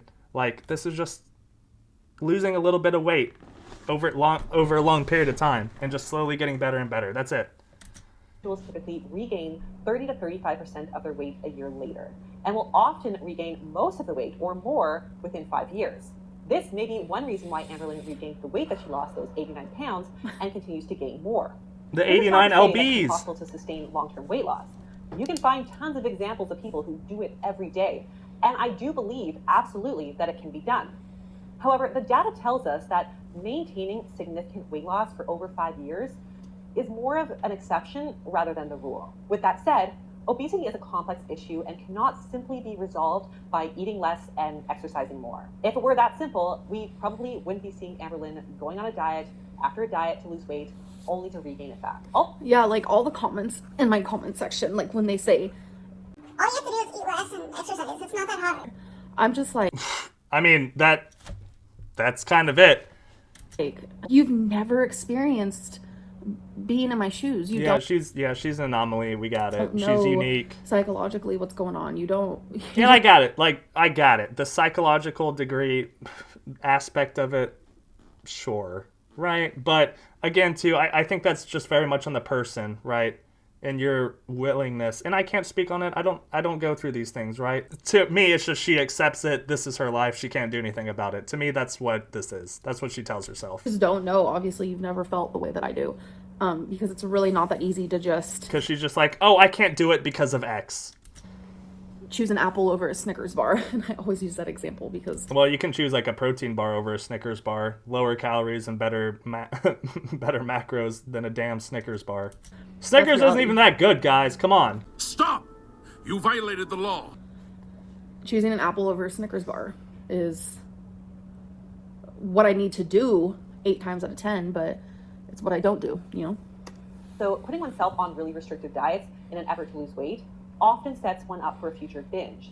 And Amberlynn herself has confessed that stages of restriction and deprivation often trigger her to binge and overeat. Yes, if I am restricted too hard, it's just ain't gonna happen. I know, but she hasn't learned this still. She still does the same crap even recently at the end, like towards the end of 2022. She did the same stuff. It ain't gonna happen. I'm not restricted way too much and then got it all back. Binge. There's no ifs, ands, or buts about it. And a lot of people want me to go on Dr. Now's like 1,200 calorie diet, and I'm just like, no, don't do that. That's stupid. do you guys want me to lose weight, or do you want my eating disorder to get worse? I mean, it's not stupid, but she can't handle it. She needs to at least get comfortable, like, eating slightly under maintenance and then go from there. I can't figure it out, because if I ever try to do 1,200 calories, I would probably get to 800 pounds, because I physically could not do it, because I have binge eating disorder. I'm not just like another normal person who, you know, loves to eat, so they're kind of overweight. No. Something's not right up here. And then, but okay, even if this is true, right, she hasn't done anything about it at all. This is why the new obesity guidelines suggest that rather than suggesting she won't get help for it. Eat less to weigh less, it's more important to focus more on the root cause of an individual's weight gain and healthy behaviors that they can actually sustain. Now, one of the many reasons why just eating less doesn't always work is that food is often used as an ineffective coping mechanism to soothe negative emotions. So Amberlynn's documentation of her emotional eating episodes are often peppered with depressive episodes and follow along the typical cycle of guilt, shame, regret, and fear of losing control. This is why one of the first steps to dealing with emotional eating is to help identify and differentiate physical and emotional hunger while working with your therapy team to really find other effective coping mechanisms to help manage those emotions. I talk about this in a lot more detail in my video on emotional eating, which you can watch right here. However, I just want to summarize the differences between emotional hunger and physical hunger. Physical hunger develops gradually, whereas emotional hunger comes on usually pretty suddenly or abruptly, often accompanied by... There you go, Amber. Way to string those words together. Emotion. Wow. Emotional hunger often can drive you towards one specific food, whereas physical hunger often is a little bit more flexible and more open to what's available. Wow, this is like making me realize that I only ever eat out of emotional hunger. Wow. There often has a clear end. I'm gonna count that as she looked at herself. Point. So I don't even know what to say to this one, guys. And take it as a cue to stop eating. Whereas when you're eating out of emotional hunger, it's often more difficult to feel satisfied or full. And when you don't, it often triggers further feelings of guilt and shame. Now, before we dive deeper into... I mean, she's talked about this. Like, obviously she knew this. ...these topics with Alessandra, I want to talk about Amberlynn's current weight loss plan since reaching her highest weight of 572 pounds in January. So in an effort to continue to lose weight... That's pretty pathetic that I'm sitting here like, what is it? What diet plan am I doing right now? I've done so many, so it's like, which one am I doing? And with the weight loss goal of 400 pounds, Amberlynn has flirted with Weight Watchers, Noom, and intuitive eating. But outside of diet attempts, her focus has been on... And Jenny Craig and Octavia. Sorry, my light is literally flashing. I hate this light in here. We need to change it. All of which have... But we're not going to. ...help her lose close to 90 pounds. There you go. Now, it's important to mention that Let's get more of that, please. These episodes are not just benign binges that can, easily be overcome and forgotten about at the next meal or snack. There can actually be a difference between a binge and what Amberlynn has been diagnosed with, which is binge eating disorder. So to dive more... And yes, when I went to the weight loss surgeon, and you guys know that whole thing, like I was fixing to literally get weight loss surgery, but it turns out my mental is not good enough for that, which I totally understand. My mental, for one, I just hate how she says this. For two, we just talked about in Amber's last 4 videos that she did, as you can see in my previous live stream that I did on January 28th. I react to these 4 videos where she talks about her trying to do weight loss surgery again. And this is current Amber 2023, right? She's acting like she's learning all this for the first time, and like she had no idea that she had to do all the psychological evaluations and stuff like that. But clearly she's talking about it right here. So she knew. She just never has done anything about it. She never actually put in the effort to actually try to do weight loss surgery. At least that's what she's it seems to me now based on how she's acting about it, current Amber. When I saw the psychologist, he actually told me, sounds like I got binge eating disorder. And I've literally been told that by every single psychiatrist, psychologist, therapist, counselor I've ever seen. So, jeez, how many? Oh my goodness gracious! And she says she doesn't doctor shop. Topics. I've once again invited my colleague, eating disorder dietitian Alessandra Magisano, to provide her insight and expertise on the subject. Thank you again for joining me, Alessandra. I'm nervous. Oh, thank you. Thank you for having me. Oh, folks, they're gonna talk for 20 minutes. Oh, okay. Disorder. Okay, so great question. The main difference between the two of them is essentially clinical criteria or diagnostic criteria. So a binge eating disorder is a mental health condition that can be technically diagnosed, and it follows very specific quantitative measurements. So things like eating a certain amount of food in a specific amount of time. There's one. Generally larger than someone would eat comparably to you. And it also involves some qualitative measurements like feeling guilty, feeling uncomfortably full, eating when not hungry, things like that. But it's more quantitative in terms of recurrent episodes of binge eating, at least once a week, they say, in the past 3 months. I do this. Oh my God, I'm gonna get emotional. As of lately, I do this every single night. Every single night. Okay. Whereas a binge, first of all, could be on something other than food. And it's more subjective in nature. It can be more subjective. There it is again, dude. A cupcake and again. Binge, and that is completely valid. So that's the main difference between them. I eat a cupcake and I'm proud of myself. Because if I've only had one cupcake, she gets out of bed and she's proud of herself, dude. I'm on the right track. Wow.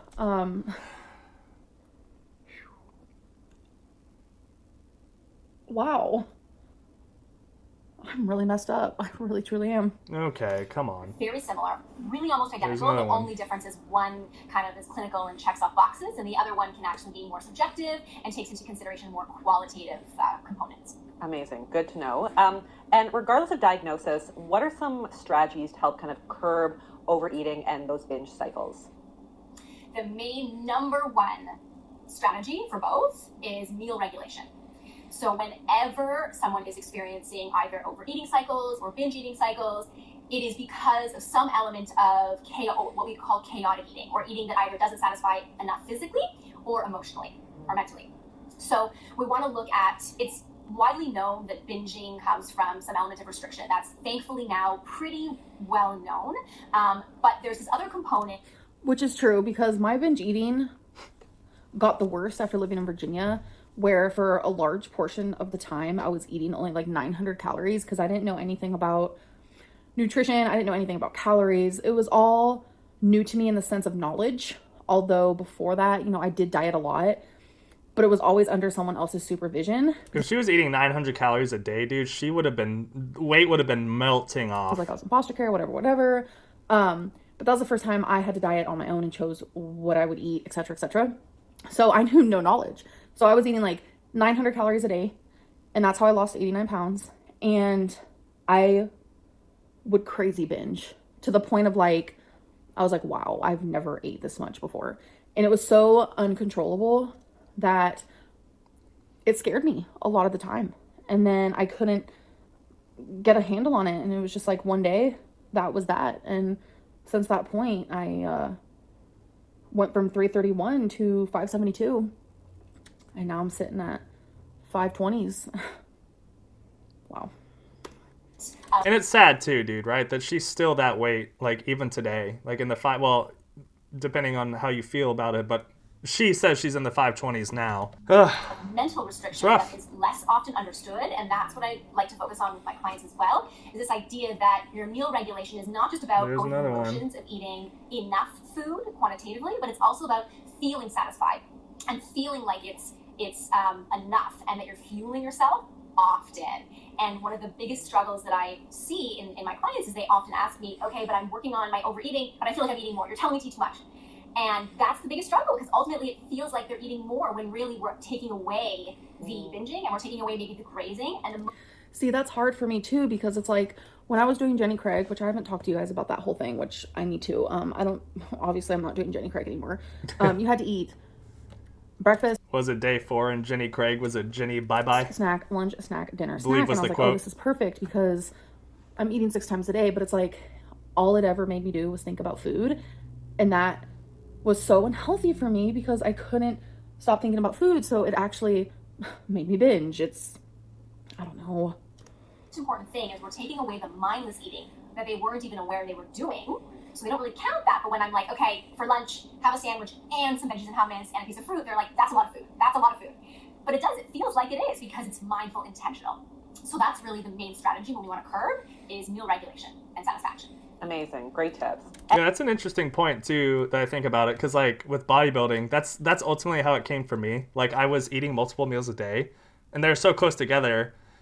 So constantly, I was having to deal with thinking about food and stuff. Okay, wake up, eat this. All right, I'm about to go train. I got to eat this. All right, I just trained. Now I have to eat this. All right, now I got this meal. All right, now I got this meal. Like, you know what I mean? So that's an interesting perspective that I don't think I really understood. Interesting. See, we're all learning today, folks. We're all learning today. Why do a lot of weight loss diets fail individuals who suffer from binge eating disorder? Well, I think weight loss diets fail everybody, and I think in one way they really are unfair to people who suffer from binge eating disorder and overeating, though, is because they're often, again, there's this stigma of that binge eating and overeating is about eating too much, a loss of control, no willpower. So weight loss diets offer this wonderful solution to just kind of fixing that, but it fails them ultimately because it's not about, it's about deprivation. Again, not just physically, but mental deprivation. But it pulls on their heartstrings of, you're not good enough. Like, you're just not doing it right. Like, if the diet didn't work, you eat too much, that's the problem. So it really... Yeah, and most of them are just freaking multi-level marketing schemes, it seems like, anyway. It really is hard. Buy our stupid, crazy products. Like, we're not going to give you enough of it, but so it'll make you buy more, and you're going to inevitably keep failing, or you might find some success, but you'll gain it back, and then we'll get you back, and you'll have to buy more from us, and we'll make more money off of you. On them, it's really, really disgusting. The stigma of binge eating and overeating, for example. That's so insightful. And is there often a focus on weight loss when treating people with binge eating disorders, or is this just like too triggering for the most part? Definitely too triggering. It's very much counterindicated. So we would never focus on weight loss at all, at least at the beginning stages of treatment. That's something that a lot of people don't realize. Every time someone tells me, go into inpatient care, you need to lose weight. First of all, no. Like, I'm not going to inpatient care. I will do outpatient, but I will not do inpatient. The point of inpatient care is not to lose weight. It's to get help with your binge eating. And when you do that, when you get help with any eating disorder, this is just knowledge that I have from people that I know and from hours and hours and hours of research, looking into it, etc. They don't focus on weight loss. So when people say that and they're like in the same sentence talking about my weight loss, it's like, you guys don't know what you're saying. So it's hard for me to... Is that true though, folks? Like, you Crusaders out there, is that true? I don't know much about inpatient or outpatient care, to be quite honest, so I'm not going to speak on this because I don't know anything about it. Is this true though? Someone please let me know. Read comments like that, and it's also like triggering and stuff, but anyways. So just like how we would with someone who was suffering from anorexia or bulimia or any other type of eating disorder, weight loss cannot happen in recovery in terms of that can't be the focus of the goal, because often, remember, it's the symptom, right? Like, wanting weight loss is a part of the symptom. It doesn't mean it can't happen or can't be addressed, but it needs to happen within the process in order for it to work. Otherwise, it is too triggering and it gets in the way, because then it's... Yeah, I love this because I've always thought of my weight as a symptom of something else, and it's most definitely a symptom of my binge eating, which then, in fact, in my opinion, is a symptom of something even higher. So it's just like, it's a lot. It's a lot. But I think a lot about it. She's talking about the idea of weight loss, and I think Amber always likes the idea of weight loss, but doesn't want to put in the effort for the weight loss. But like, the progress is about weight loss, which negates all the other indicators that we try and focus on when it comes to recovery. And how... I keep pausing it. I need to stop. This video is so long. I know that when I stop binging, I lose weight. Recently, when I was down, almost 100 pounds, it's because I wasn't binging. I don't know what came over me. It happened maybe twice a week, which for me is not that much because I binge every night. It's that simple. And with me only binging twice a week, I was able to lose weight, That just comes with it. When I don't binge, I lose weight. When I binge, I maintain or gain. With somebody, theoretically, with binge eating disorder who is at a higher weight, is it possible for them to safely lose weight without feeling restricted? And how would that happen? It is possible. The number one way it happens is time. It takes a long time, and you have to go through the process. So it's uncomfortable, but they have to go through the process of understanding where the binge eating came from to begin with. Because oftentimes what I find is when they start the process, it's like, okay, weight loss, that's what and this is also what Amber does not want to do. She doesn't want to put in all that time and effort. She wants the instant gratification. You know what I mean? Again, she enjoys talking about it. We see countless videos of her talking about it, but we never see the follow-through for it. I don't feel comfortable with my body. I want to lose weight, and I hear them and I validate that. But once we go through the actual process of recovery and healing the relationship with food and therefore body, their idea of weight loss changes. So it's not necessarily that they completely give it up or that we don't touch it again, but we change together the definition of that. We might focus on... And I'm listening to everything she's saying, but my mind is also going at it too. Okay. I am not saying that weight loss is not something I need to do. I'm not saying that weight loss isn't important. It 1,000% is. I need to lose weight. What's the but so here? I can live longer. That is 1,000% true. It is so much harder than me just counting calories or doing Jenny Craig or doing Weight Watchers. Like, there's more to it than this. And that's why it's just so hard for me when people are just like, looks like she quit another diet. Looks like she's not doing Jenny Craig anymore. Well, she and it's did. like, people make jokes about it. And it's like, you're making jokes about a psychological problem. Okay, well, hold on. Before we victimize ourselves, like for the 100th time, it feels like, can we talk about too, like how you have the money, the assets, and the time to get the help that you need, but you've flat out refused to do so out of laziness or just the fact that you maybe really don't care as much as you say you do. You acknowledge all the detrimental things that can happen from being your weight and continuing to gain weight, but you don't do anything about them. And you still really haven't. Like, a lot of it's been lies, or just, even if they haven't been complete lies, you haven't followed through with them. Even in 2020, when she was probably arguably making some of the most money that she was making on YouTube. Well, maybe 2018, 2019, right? But yeah, she had the assets to do it. She just didn't. Spent that money on Torrid, DoorDash, like food, nothing to show for it, and didn't get the help that she needed. So again, too, that's where the criticisms come from people. And spending a lot of money on fad diets certainly didn't help either. Problem that I'm going through, and for some reason it's okay to do when it's about me, but if it was about anyone else, it's like, it's not okay to do. So it's... No, if someone that didn't look like you or whatever made the same actions that you did, we would all feel the same way. It's a weird personality concept based that bullying and making fun of someone's eating disorder is allowed under my channel, and which in fact makes it Amber, harder for me to get help and to love myself enough. Wait, what? Harder for me to get help. Wait, so people's mean comments prevented you from getting the help that you need? What? Well, how does that make sense? And to love myself enough to want to get help, because I read these comments as a job. Reading comments is a I job. feel like it's important that I do read the comments here and there. And until she says she doesn't. And like, I'm not good enough of good things, and it just puts me in a really dark hole. Really, it does. No, it's just your own weakness. You're so weak that you just won't even get the help that you need because you don't care. That's really what it is. Mean comments aren't the reason that you're not getting help. Let's be honest here. Let's take some accountability there. Well, what does weight loss mean for you? What does health mean for you? Is it about a size? Oftentimes those kinds of things are what they would say at the beginning. It's about a jean size, or it's about looking a certain way in clothes. When you go through the process, the definition changes to something a little bit more holistic, and that's how it can like longevity. Your mindset is shifted to something much healthier than just a body size alone. So it can be done safely. It just has to be done over time and with the right unpacking along the way. And so, could somebody with binge eating disorder ever get to the place of being able to eat intuitively? Absolutely. I see it all the time.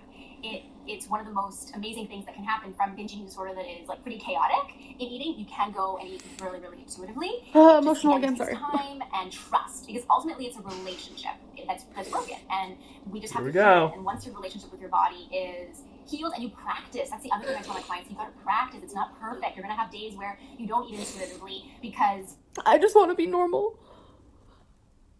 I just want to be normal.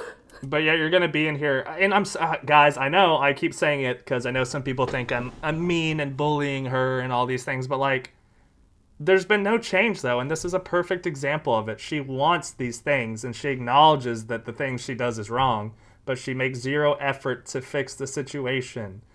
I get it, even if she does have these like mental disorders and stuff like that, these psychological disorders, she has taken zero steps to try and fix them, right?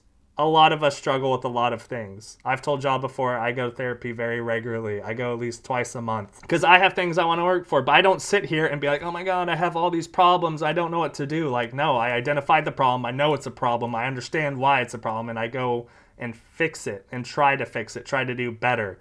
But Amber does not do these things. She just wants to blame people for why she feels the way that she does. The reason I'm telling you all this is because I'm playing both sides so that I always come out on top. I'm sorry, it's just some of the things she's saying is just... True? Like, I remember I was watching a video with... I was going to say with Becky. I was watching a video by myself, but Becky was in the room with me. And it was a Vlogmas video, and this girl... she was showing, like, what she was eating for dinner. And I was just like, that portion is so small. And I had to remind myself, it's not small, it's normal. And I want to be normal. I want to be that person. And just knowing that I never will be is so... it's so hard to wrap my head around. Like, I don't know anything different than what I know now and how I am now. And it's just really emotional for me. Oh, you're busy at work and you know you need to eat. And I don't even need to say anything. People can change. You can change. You just have to want to change. In the bigger scheme of things. So these are the ways that we talk about intuitive eating. We make it practical, and absolutely anyone can eat intuitively.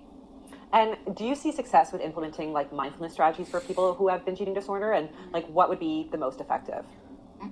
Mindfulness is absolutely number one, very effective. And ultimately it's effective because it forces the client to be aware of the present moment, which is usually the opposite of what's happening when they're overeating or they're binge eating. Even if they're aware, some clients will say like, oh, I'm pretty aware I'm binge eating. Even so, there's a disconnection with your body. So mindfulness kind of brings that all to the surface. So it's things like unpacking, your triggers, environmental triggers, figuring. Like, speaking of triggers. Uh-oh. The video with me and Becky, we were in the car. And we were just having a good time, we were going to go see Christmas lights, and I'm doing Vlogmas. So I wanted to just vlog, and see in the comments. Talk about how big I am in the car. And people were, like, joking about it, and... What, are we talking about the iconic big, are you calling me big scene? Like, this one? Yeah, I look like a big cherry. Big? Are you calling me big? No, talk about me. Are we talking about that one? And honestly, like, are we really going to spin this around to be about bullying and how mistreated you are and that you can't get better because of the comments, apparently? Like, this is such a straw man weak argument, dude. Saying rude things, there were a lot of jokes. A lot. And then there were some people who were... Dude, there's a free... Dude, again, too, like, and I'm not trying to spin this on myself now, but I'm just saying, like, if you're going to put yourself on the internet, people are going to say hateful things to you. It doesn't matter who you are. I get called an incel, apparently, by people because I'm a guy that works out and I yell at Amber. So, it comes. It comes with the territory. It happens. But if you're going to let people get to you, and I get it, Amber's gets way more backlash than I do. I totally acknowledge that. But I also, not as bad of a person as she is. Is that narcissistic to say? But, I mean, again, too, this goes back to Amber's, like, not taking accountability for her actions, right?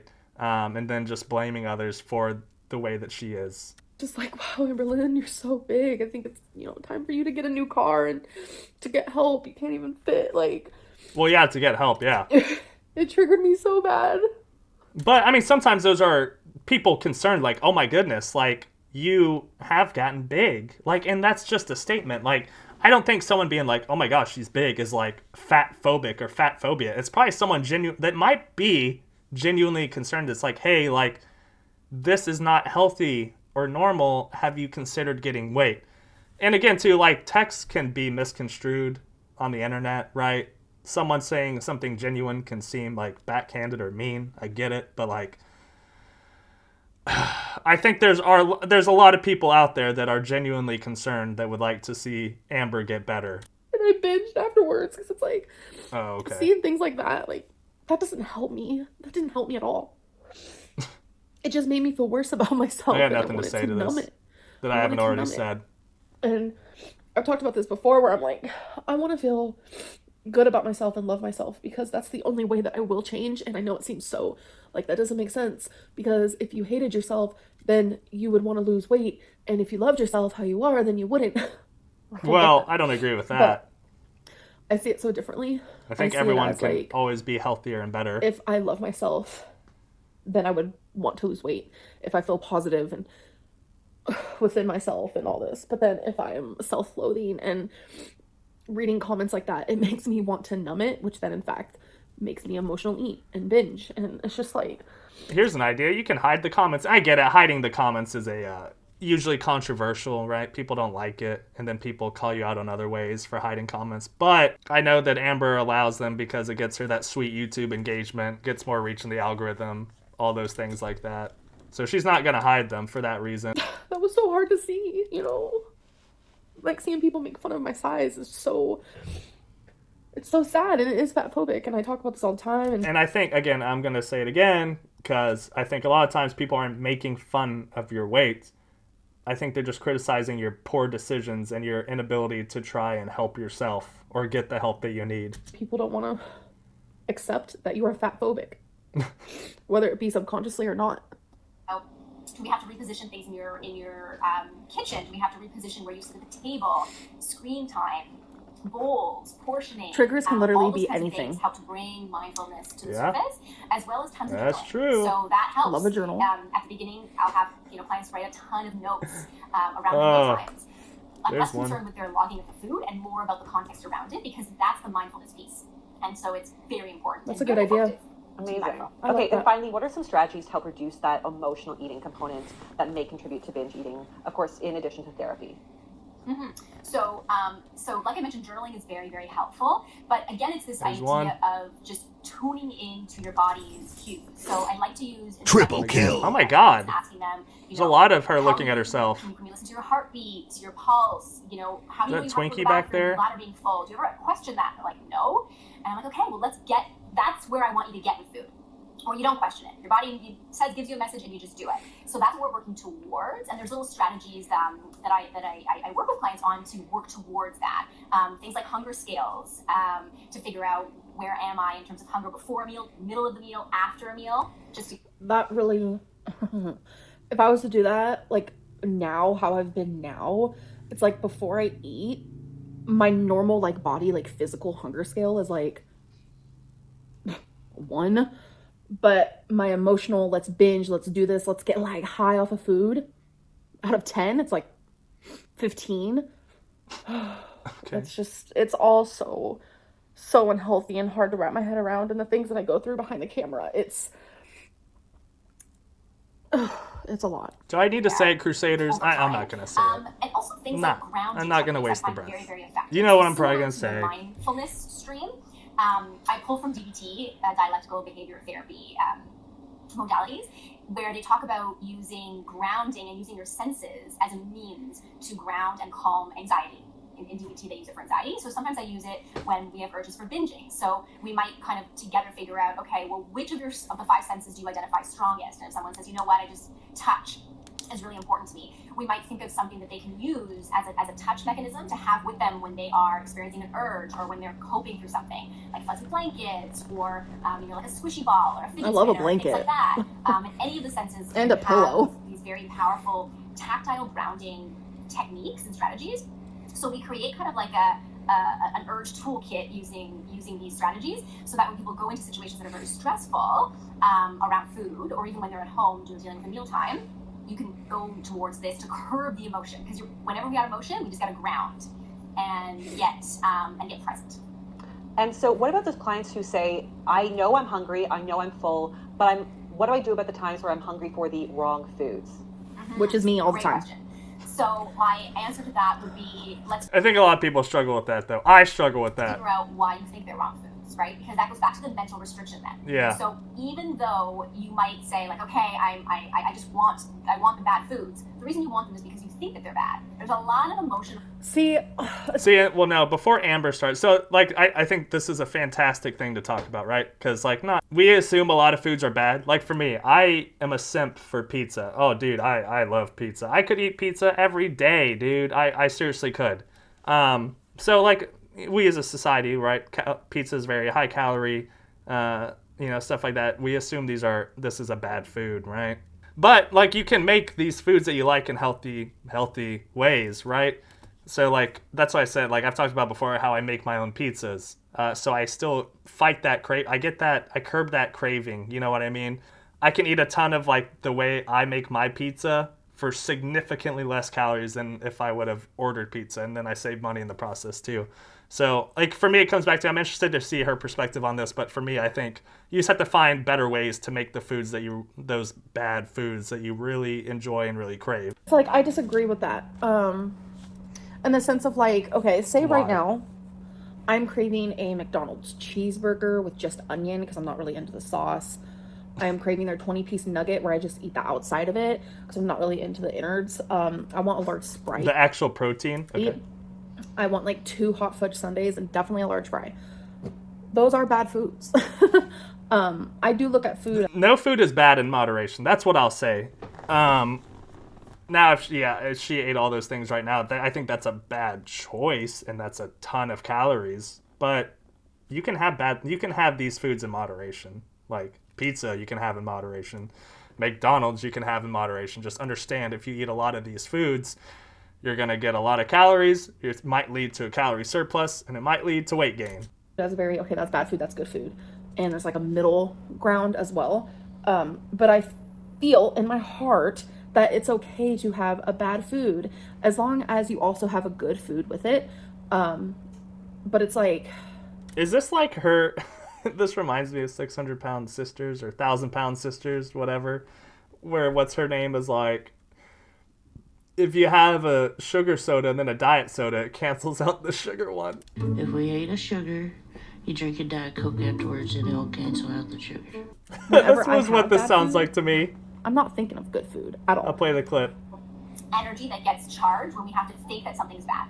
So, I get this question all the time. They're like, but there are foods. Aren't there foods that people just shouldn't eat? Like, how can you be a dietitian and tell me that, like, there aren't foods, right? I'm sure you hear it too. Oh, yeah, all the time.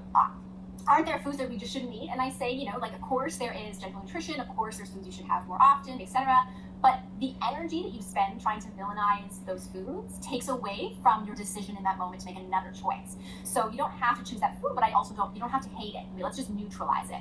So if you... And that's, and my way of neutralizing it, right, is to make a low-calorie version of that food I like. Everyone handles that differently, but I think, to me, that's a very successful thing that I've done, that I've found, that helps me with cravings like that, right? And so I don't regret that decision. Like, because how many times, guys, have you eaten? And I have done it. I've done it quite a few times, right? Where it's like, dude, I am craving a pizza. And then I get like a large stuffed crust pizza from like Pizza Hut or something not even that great. And I eat it all. And I'm like, wow, I wish I did not do that. That was not as good as I thought it was going to be. You know what I mean?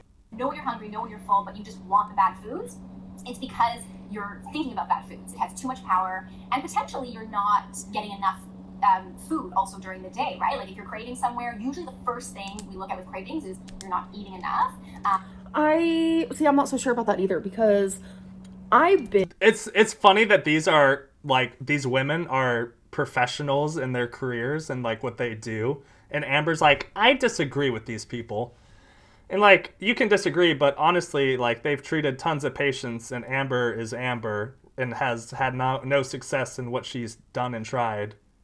So, like, you can disagree, but, like, just at least, like, be able to back up what you do with, like, proof of things that work. Binge, like, yeah, it's it's a lot more likely and to happen if I am restricting hardcore throughout the day, whether it be calorie counting, Weight Watchers, Jenny Craig, like whatever it may be. Even after, I do have a big breakfast or I do have a big lunch, like none of that matters to me.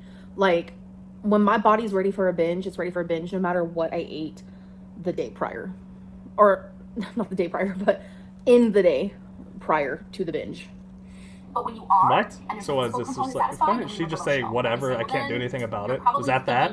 Is that what that was saying? That's why you want it, so let's do some exposure therapy. Right. It's kind of the difference between physical restriction and emotional scarcity. That same kind of thing. Sorry, when she mentioned exposure therapy, my mind went... To what? To like a few of my biggest fears ever, but I don't want to get into it. I've been thinking a lot about exposure therapy. recently regarding certain things, and I don't want to think about that anymore because it's traumatizing and it's scary. Yes. Okay. It's a fine line between Thank you restriction for that. and boundary. And that's ultimately what recovery is about, is learning what is a boundary and what is a restriction, and knowing that one is flexible and one is inflexible. And that's the difference. Love that. Flexible and inflexible. That's so helpful. Thank you again so much, Alessandra, for providing so much helpful insights. I like that. I like her too. Once again, everyone, I'm going to be leaving all Amber, the you didn't listen to a damn thing this woman that said. You can reach out if you're looking for some one-on-one support. So thank you again. My pleasure. Thank you so much. Bye. Bye. Thank you again to Alessandra for I providing wish her she was helpful my insights. So once dietitian. again, I'm going to be leaving. It would be a waste of her time since clearly you don't agree with some of the things that she says, and not that you would practice or do anything that she said anyway. All of her contact information below. I would, okay, I can't say I would thrive because, but I feel like if I had both of them in my life and like they were there to like help me, I don't know, they give off really, really good energy, and it's like their knowledge is so strong and they're not there to judge. Like they're being like, yeah, that's like most dietitians and nutritionists, dude. They're not there to judge. They understand they're trained specifically to help these issues that you have. The problem is they cannot help a client that does not want to be helped, which you fall under that category. It would be a waste of these women's time to like try to help you, because clearly your track record has shown in the past that you do not want to be helped.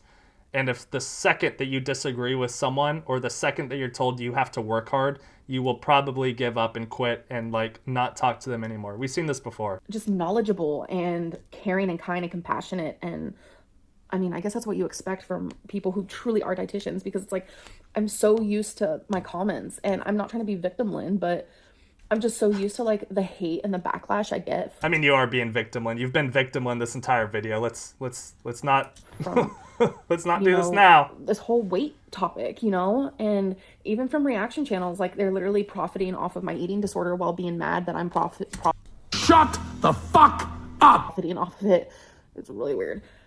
And what is weird, actually, is that you are exploiting self-diagnosed things that people actually go through for money. You just got here and cried on this video like 8 different times because you knew it would garner you views. People, you know, you crying on camera and talking about your food and everything gets you views. That is why you did this. That's why you probably sat through this. You did not sit through this to actually learn anything, because quite frankly, we know 2-3 years later, this hasn't applied. Like, you have not retained any of the information that you learned from this video because you didn't pay attention. You use this video as a scapegoat for you to victimize yourself and blame the audience for your problems. You are the one exploiting disabilities or assumed alleged disabilities for views. That is what's disgusting. Us as reaction channels are just calling you out on your disgusting behavior. That's what this is. I'm mad right now. And I don't know, it's like, I'm just so used to being talked down to because of this, that it's nice that like there are 2 women who are openly just like, Amberlynn Reid has a problem and this is the problem and these are the facts. I know they're not like diagnosing me, but let's be real, like everything they're saying is literally about me. So it's just like a breath of fresh air, but it's also like very hard to listen to. Ooh. Reach out for some one-on-one support. Okay, so again, the intention of this review is not to diagnose or pathologize Amberlynn, but to use her content for educational purposes, to provide you with helpful insights and knowledge on emotional eating and the complicated world of obesity, weight stigma, and binge eating disorder. I also want to strongly remind you to please be kind in the comments, both here and on Amberlynn's channel. Your words are so powerful, so please use them wisely. We ultimately cannot know what somebody is going through off camera, so I really do ask you guys to consider if the comments are helpful. Yeah, I mean, if you followed Amber long enough, though, Abbey is a very kind woman. Like, obviously, she knows what she's very calculating what she's saying. She's very kind. That's great, and like, no, I mean, really is appreciated. And what she's saying is 100% true. But I mean, I'm not saying leave Amber hate comments because she's mean and like not a great person. No, it's just, I think Amber is open to criticism based on the poor decisions she's made repeatedly and the way that she's handled there's been so many people, dude. There's been so many people that have tried to reach out across YouTube that are knowledgeable, like Abbey right here, right? Amber doesn't care about any of it. She likes the attention for sure because it probably ups her views, but she does not care about the things that we say, like these she does not care about anyone trying to help her because she, in my honest opinion, does not wish to be helped. Or supportive, or if they contribute to the weight stigma and discrimination. Here I go again, crying again. I am going through a lot off camera. She's done this so many times. And just within myself, and it's like, I used to be very open on YouTube. I'm sure you guys remember. Years ago, like things that were just like, I would talk about all parts of my family and what they're going through. She just got on, oh my god, dude, she just got on, like, the last couple of videos she's released recently, talked about her drug-addicted brother and, like, his whole experience, like, her family, all that, repeatedly. She constantly does this. She overshares like crazy at the expense of people of part of her own family, dude. She doesn't care who you are. And it's like, that's not, like, my job to do, is share their story for... Oh, well, she absolutely does. We've seen that 100% in her latest videos.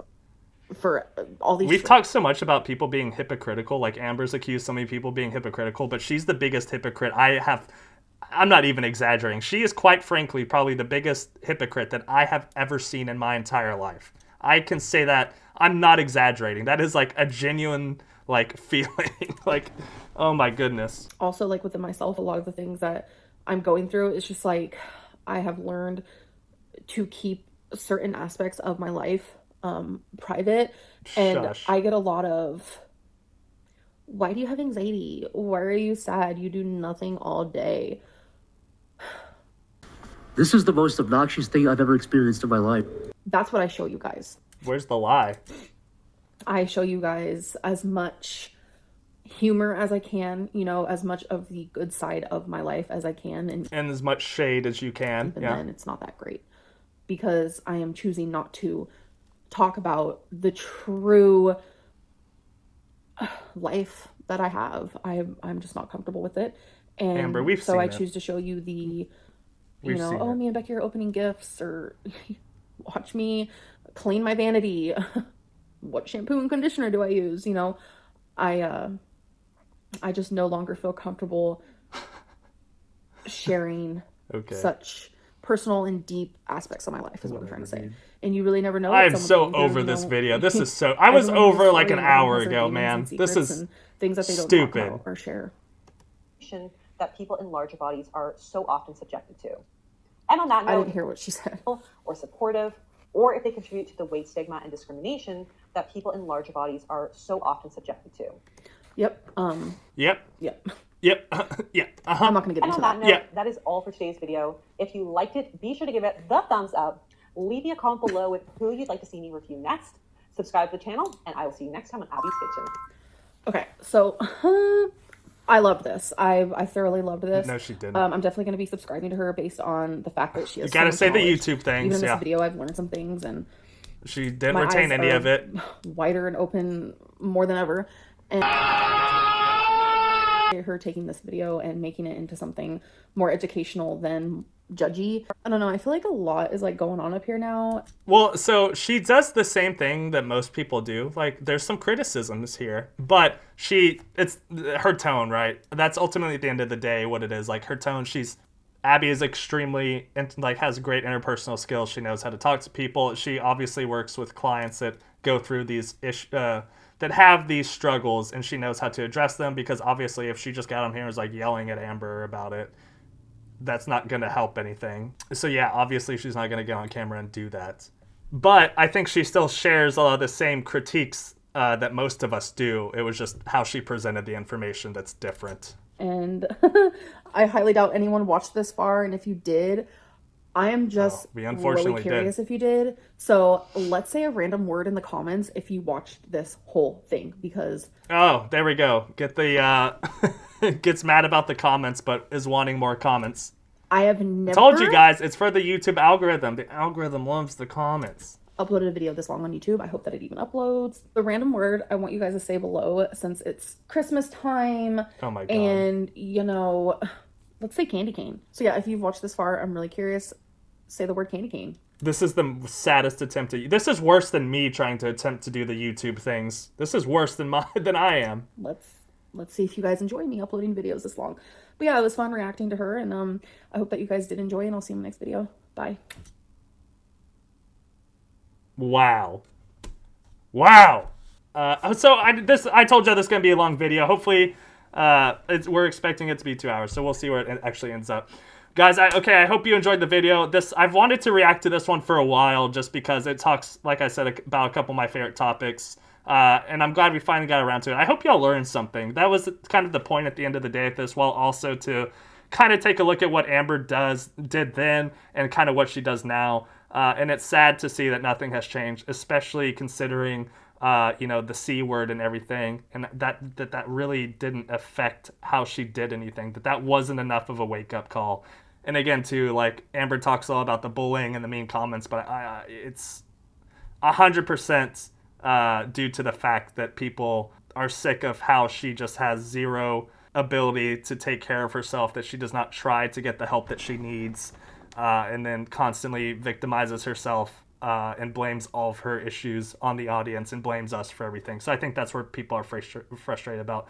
But anyway, I went into this I thought I was going to disagree with Abbey Sharp on some things, but she had a bunch of great points. The woman that she brought on too actually had some very insightful things to discuss as well. So hopefully, y'all learned something from this. That would be awesome. I actually took away a couple of things from this too. I expect to go into this just like to go in on Amber, but I actually ended up learning a few things, so that's pretty cool. Again, too, I invite you, if you like the video, do the like, do the comment, put candy cane in the comments. No, don't do that. I would actually be very upset if you put candy cane in my comment section. All right, how dare you? But yeah, guys, I think the worst part about this is that, like, Abbey Sharp is another one of the top YouTube people who have tried to give their professional advice to Amberlynn Reid, and she's done nothing about it and has clearly not learned from it at all.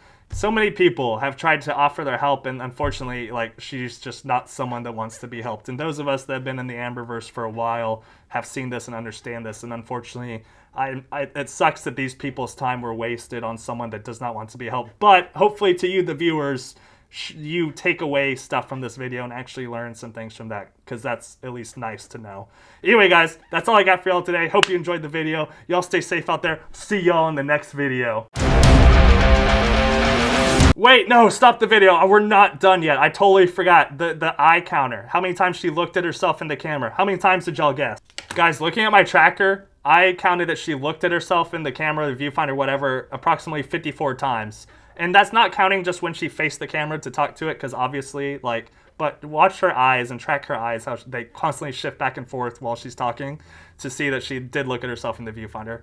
So anyway, let me know, besides don't put candy cane in the comment section, put how many times that you caught Amber looking at herself in the viewfinder. That's what I want to know. That's an acceptable comment. All right, guys, now, y'all stay safe out there.